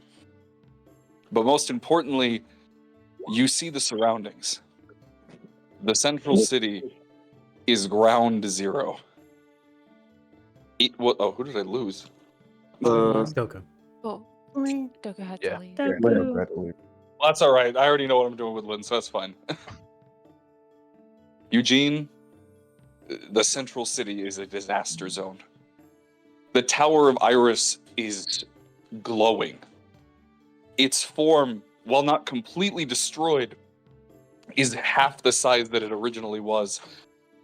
And what does remain, a small section, aside from the base, floats in the air, while magical Genesis swirls around it in a maelstrom, almost like a magnetic flow. As you get caught up to speed, you realize that it's been 4 days since the events of the tower. And listening to a radio broadcast in the ambulance that they're checking you out at, you get a better picture of what's going on. The story went that the uprising and the subsequent terrorist attack was a plan to drop the city from the sky, orchestrated by these new terrorist cells that have sprung up in the city. At its helm, you hear the names of you and your companions. And oh, yeah, that's not me, guys. Just keep doing your work. That's not me. Yeah, just keep working. Your descriptions are also given. Not only this, but the TV and and generally the broadcast is showing non-stop coverage of the events and all the information they can absolutely find relating to these terrorists. Your face, Genevieve's, Tuare's, even Valen, and everyone in between are all being broadcasted across the entire city as wanted criminals, terrorists, with the order to be hunted down, though they be extremely dangerous, and killed. Thankfully, The ambulance aren't watching the news, right? oh, they're watching the news, but they are way too tired from the amount of work they've had to do after all of this shit. So, you've gotten off a little lucky. Around here, you notice you're not too far off from Genevieve's van, which is still sitting there. It hasn't been taken away just yet. You have a way out. Are you gonna face the consequences of your actions and turn yourself in? Why would you ask me that question? I can go to the van? No. I'm Go to the van.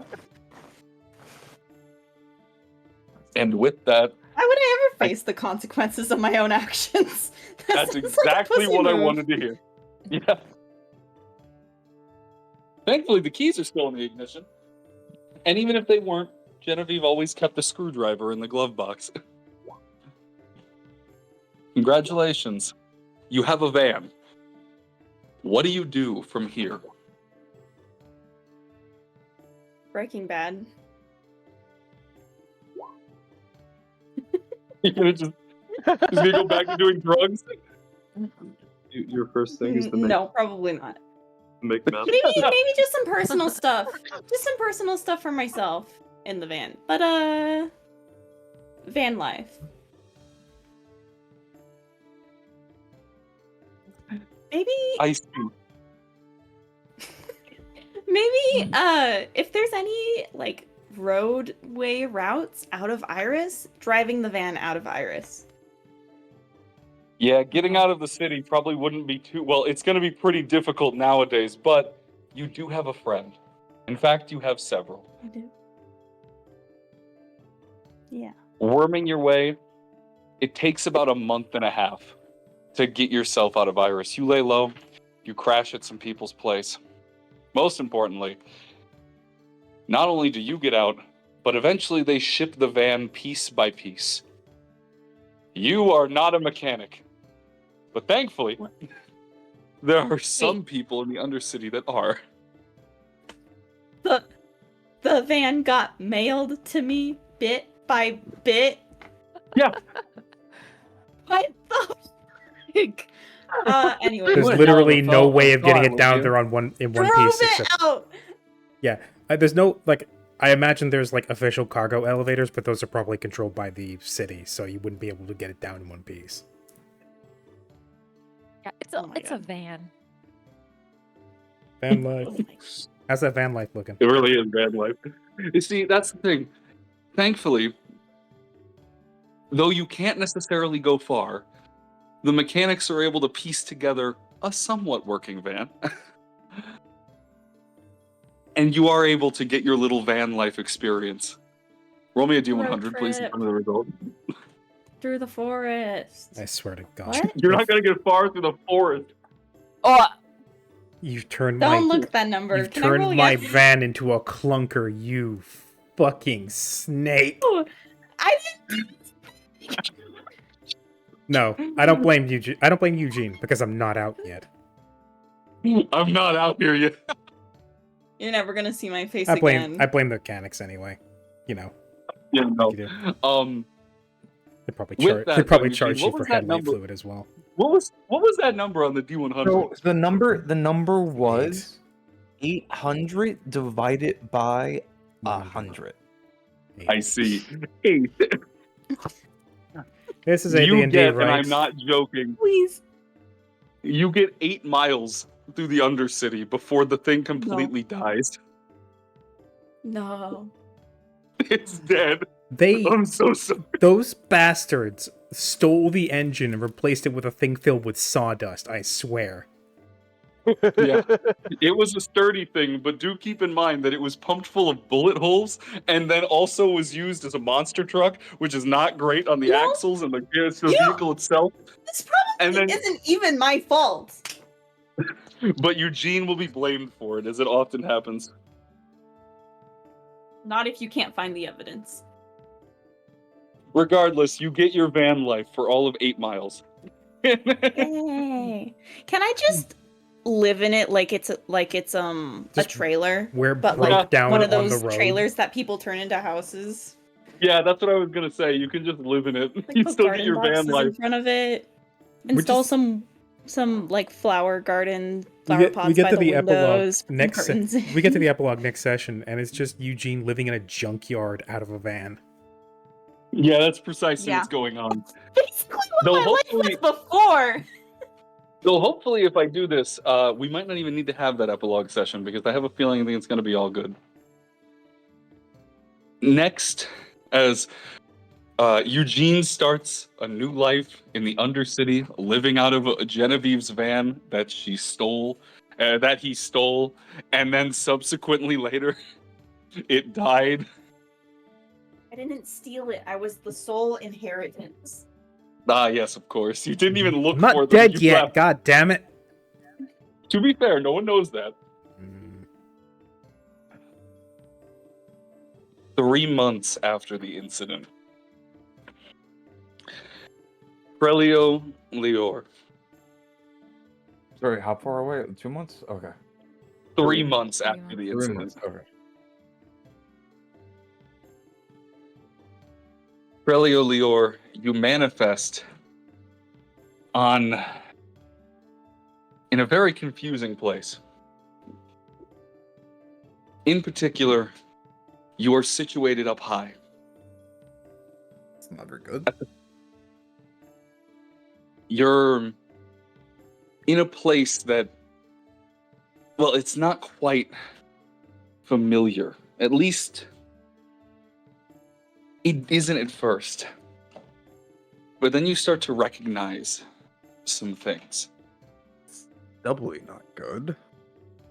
In particular, you notice that there are gears all around this place that it seems like you're inside of a giant clock.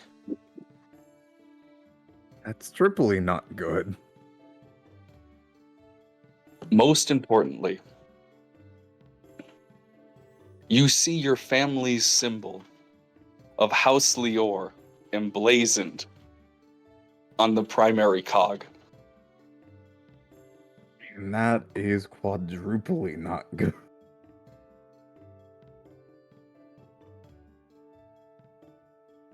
Hey! A voice calls out from you. I A will familiar voice. turn my head. Stepping from the dark, albeit illuminated ever so slightly by her familiar halo, walks Dahlia Lior, your Damn, bitch. sister. I said I didn't want to be in the campaign. You didn't have to kill me like this. No, it's okay. No, it's all good. Maybe she's chilled out after you had your first conversation in forever back when you were blasting her mind.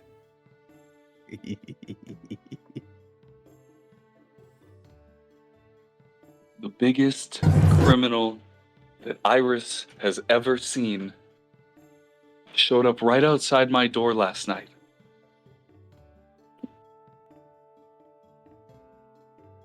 Tell me, Trelly. She mocks.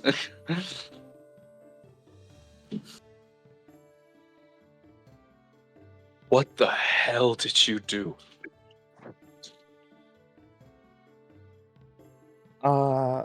I am going because I assume there's also like an outward-facing clock face at this point, right? I mean, yeah, you're in the clock tower, which is where she usually is. You're inside of her room, so there's windows. I am first going to take a very just sort of like look around myself because I do not look good. I want to mention this. I didn't mention this at the time because I didn't want to add stress to the party or anything. I'm I'm 3 HP above half my above half. I don't look good. You don't look good. I'm going to very just sort of like walk over to one of the windows and sort of like lean on the railing and go, it is a long story. Yeah, one thing I'd say, you're bandaged up. Oh. Yeah. Trials. Well, I'll sit up then, because I thought it was just like I manifested there. Well, you did. You manifested on her front doorstep, and she patched you up Yesterday. and brought you upstairs yesterday night. Oh, I thought this was like about Eugene. Also, No. real quick, I gotta interject. I'm gonna have to leave in like a minute, so I'm probably just gonna dip now. So, yeah, sorry I couldn't. Yeah, sorry we couldn't get to the entire epilogue, but Don't worry, we'll regardless- figure it out when we pick. We'll pick things up again after Alright. everything. Alright. All right, perfect. All right. Yep. Well, in that Later, case, I gotta dip. You guys have a good rest of the evening. All right. You too. Later, Alright. Later, guys. Thanks for hosting. Bye bye. Mhm. Bro, I'll sit up and I'll go. Yeah. Number one criminal, biggest criminal. That's certainly. No. It's a She long fills story. you. She and fills you I'll- in. Yeah. I'm sorry. Go on.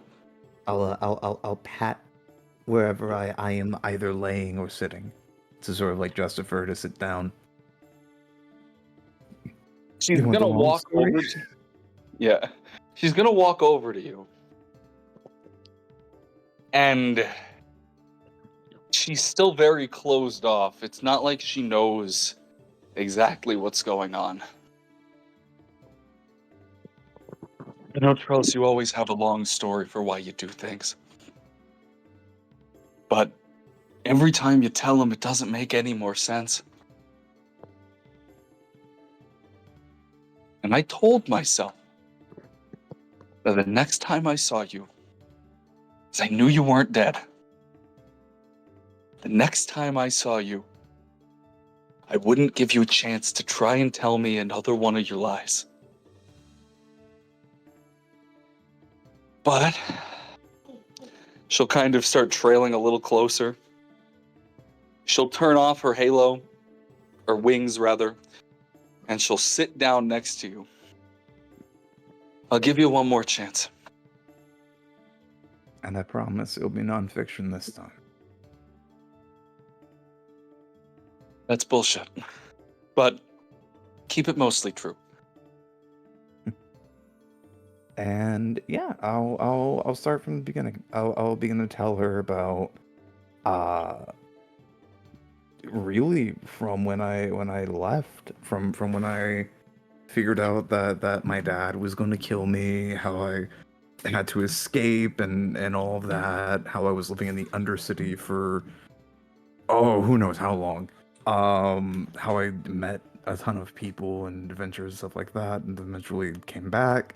How I met Alsar and everyone else, and the adventures that happened there, the events and stuff that unfolded there, and as the story nears its end, and it gets to the final bit of it all, back when I, start meeting her and the fight with the tower, and presumably Alsar and everyone else's. Well, actually, probably not everyone else's death, because if I made it out, there's a good chance everyone else did as well. Especially since I'm not near the towers, there's a good chance that they made it out as well. But as I get near the end of it all, I sort of start slowing down and sort of like look at my bandaged hands. They're probably shaking just like the tiniest bit. Before I'll look at her with this very like wide smile and go. And now I'm here. Now I'm here. She'll let out a very long sigh.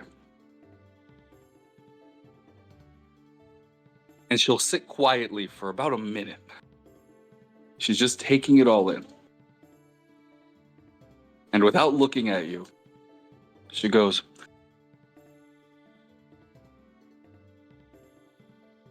Rels,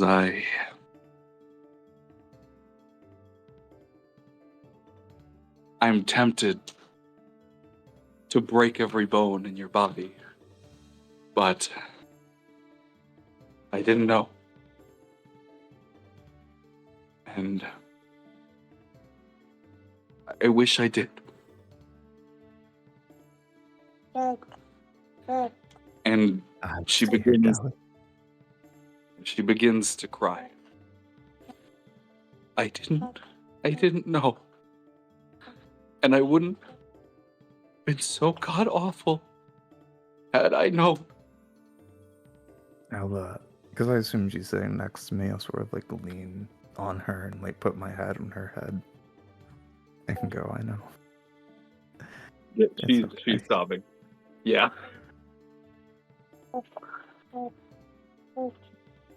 It's not exactly your fault you didn't know.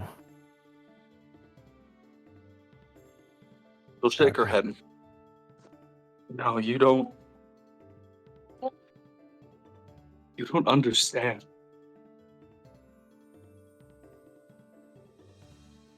After you left, the hammer got brought down hard against the people who conspired. Even if they weren't at fault, they needed something.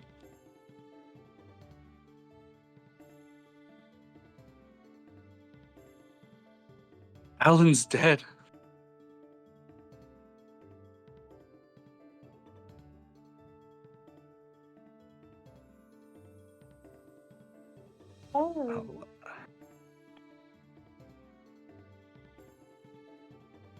My smile goes down a little bit at that. They said that he had to have conspired and that he was foolish enough to lose his phone in the first place, and they needed a fall guy, and so they dissolved House Torsen, and their heirs are exiled, but they're dead.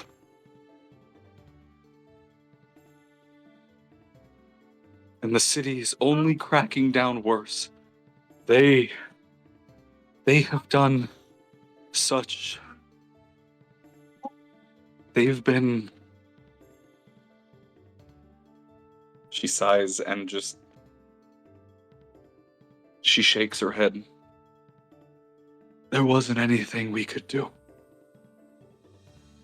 And now the city is set to wage a full-scale war with itself.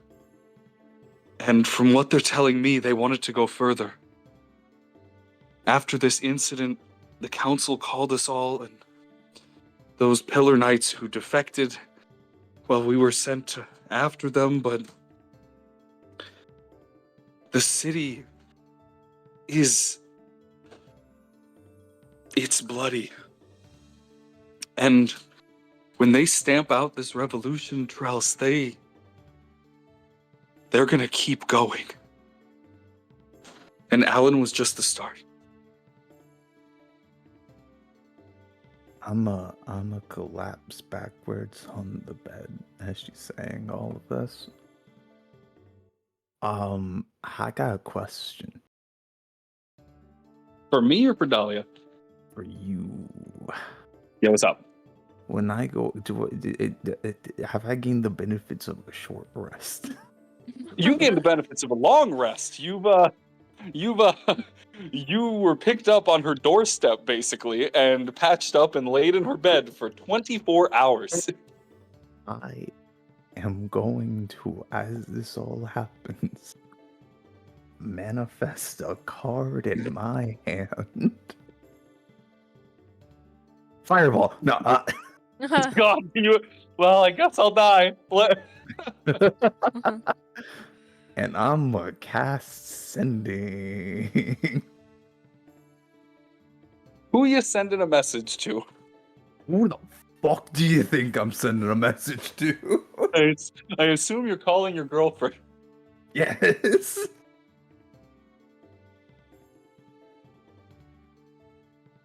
Does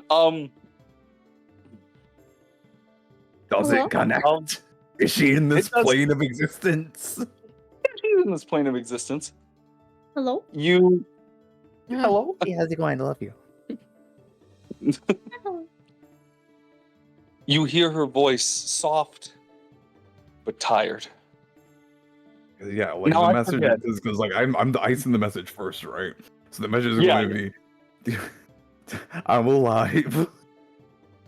Are you okay? Where are you? My sister isn't killing me. My sister isn't killing me. They got your. No, never mind. Fucking.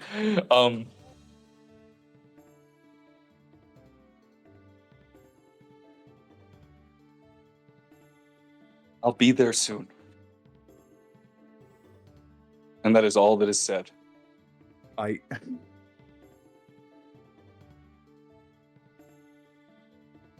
Taking as she says that, as that message goes through, Trolio would probably start like there would be like a low chuckle, and then it would eventually grow and grow and grow. And if Dahlia were to look over, she would see that I currently have my arm resting over my eyes, and I am hard crying as I'm laughing. Yeah. Dahlia won't interrupt you, but she will kind of put a hand on your leg and go, he told the council that it was all his idea. That he put a disguise on and, well, he looked like you. He did it to try and send a message. And hoped he wouldn't get caught. And, well, either they believed him or they didn't. But they broadcast your face even then, to be sure. But he was loyal to you to the end. He was a good friend, Trust. I'm sorry.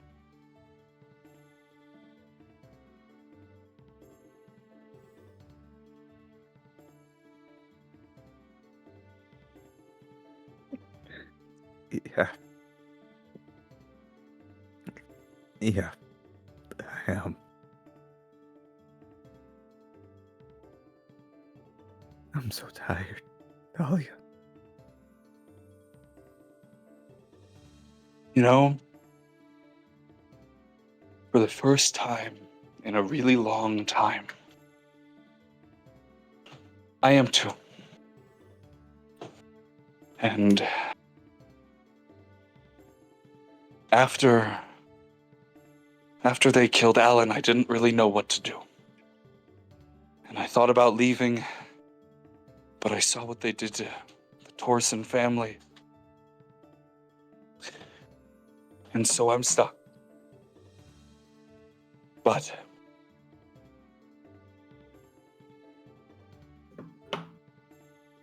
well, I don't think you can be here now.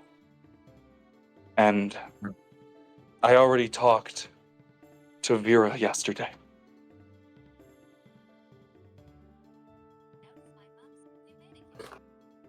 When I found you, I let her know right away. Joan, you're watching a video. Sorry. You're She okay. didn't hear no bell. You didn't hear no bell. I let Vera know, and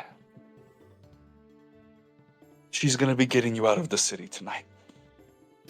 And well, we heard you met someone down there, and someone came looking for you after everything. Someone from the Undercity, some changeling. She was curious. Said she was looking for the clown with the attitude problem.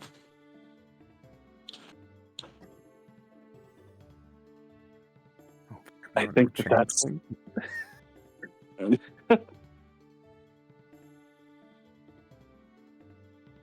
Well, she says she met you in a bar a long time ago. By a long time ago. Yeah, okay, yeah, I know who that is now. Okay. Yeah, you know a changeling. I was literally, yeah, you fucking know a changeling. She offered you a place to stay. It'll help you lay low. But I can't do much else, Charles. I'm gonna have to. I need to find some. Damn. He's like sitting back up and like wiping the tears away with the palms of his hands. Because I refuse to leave this all alone like this as it stands. They're fighting back. And well, when the time is right, Vera and I are going to do the same. But for every knight that's defected, 3 more have replaced them, and for the Pillar Knights, they can barely risk it. But a lot of us are just waiting for the right time. If you want to make a difference now, if you want to find your friends, I don't know, Trellis, but we can't keep you here. Not now. I won't even ask you. I've already asked from you from so much without even asking.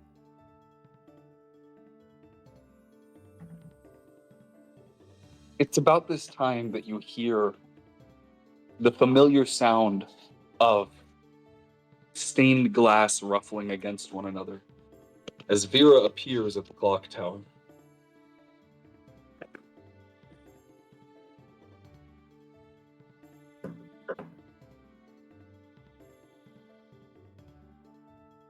He steps in and without a word runs in and hugs you to her chest.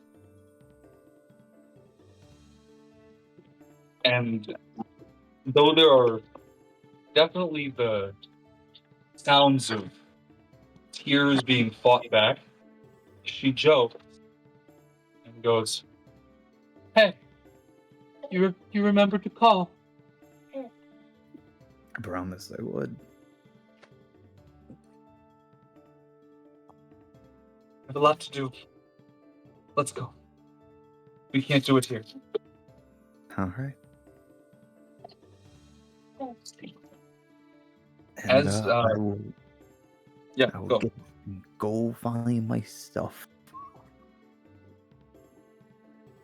Well, thankfully, it's all in one place. Oh look, there's my gun. I probably got illegally.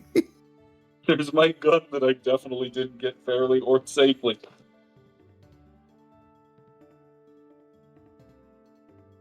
It doesn't take much time to get you out of the city with Vera's help. Yep. You meet at a halfway point. And waiting for you there with safe passage is a familiar set of people. The orc with the poofy fro. The cowboy-esque bartender. What? I said June's also leaving. Oh, okay, that's fair. Yeah, This is going it's on late. for I'm 10 gonna have minutes. to go. That's all right. Sorry. I'm about to wrap it up here because these two were the ones who wouldn't be here for the next one. So I wanted to make sure they got it. Okay. I'm wrapping it up right here. Okay. You meet up with the 3 familiar faces you met in the Undercity bar that night that you went down.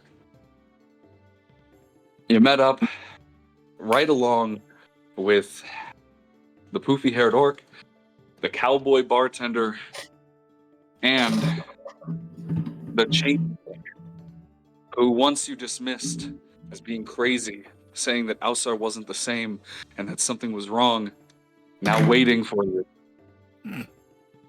And go. yeah, hey, sorry I called you crazy. What? Hey. In fairness, she kind of was. Yes. But Edme, regardless, shakes her head and, besides giving you a solid punch across the chest, or rather across onto the shoulder, welcomes you in. And for the next 3 months, it is radio silent. I will pick up with the rest of these epilogues next Sunday so that everybody can go. But I want to make sure that these two got it because they weren't here. Everybody else will be returning. Yes? Hardcore, out of character, I'm sitting here like, man, dude, it'd be really funny if I went and found my immortal demon character and brought him to Iris and went, look at all this stuff. Look at all this stuff! Oh man, it would be a shame if there was like a renegade drunk who was like out here to maybe try to do something good or something. I don't know. He's Like, alive! throw me. I know exactly where he's sitting right now. He's alive. But we can discuss that later. For now, let's cut it here. As Marquis has found a new residence and a new drive to make sure that this shit doesn't happen again, because they killed his bestie. And Eugene lives out of a van in the Undercity now. Mm-hmm. The rest of you will pick up when we end off on hiatus. Because you guys will actually all be here. Technically, the epilogue of the two characters, Genevieve and Tuare, who will not be rejoining the party, will be picked up in the prologue of the next set as we kick things off. Thank you guys for playing. This was fun, albeit a little chaotic, and I didn't expect it to go the way that it did.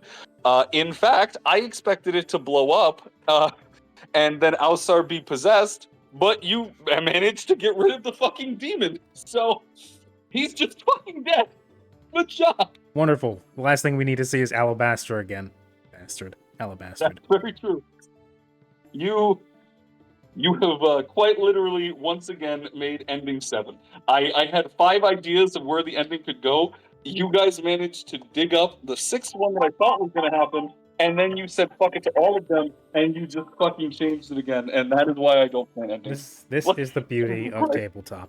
But yes, thank you very much for running. Right, it's been magical. Yeah. Thanks for yeah, having us. definitely. Thanks for Yeah. having us. Thanks for running it. And I definitely didn't cut onions in the middle of that. You were cutting onions? Okay. Yeah. I love cutting onions in the middle of session. That's my favorite thing to do. I do it all the time. Yeah. Regardless, thank you guys for being here. I will see you all in about a month once we transfer over to the Empire system, get the new background, get the new PNGs, and get started with a new system as the world has changed a lot since this incident. And it'll be interesting to explain how in the prologue about a month from now. We'll still be running on Sundays. Just we'll be running some different things as we get used to the new system. And thanks, guys. I will not tarry on any longer. Thank everybody for who was watching. Thanks everybody who put up with me. And I will see you all next time. Yeah. Later. Thank you. Good night. Bye.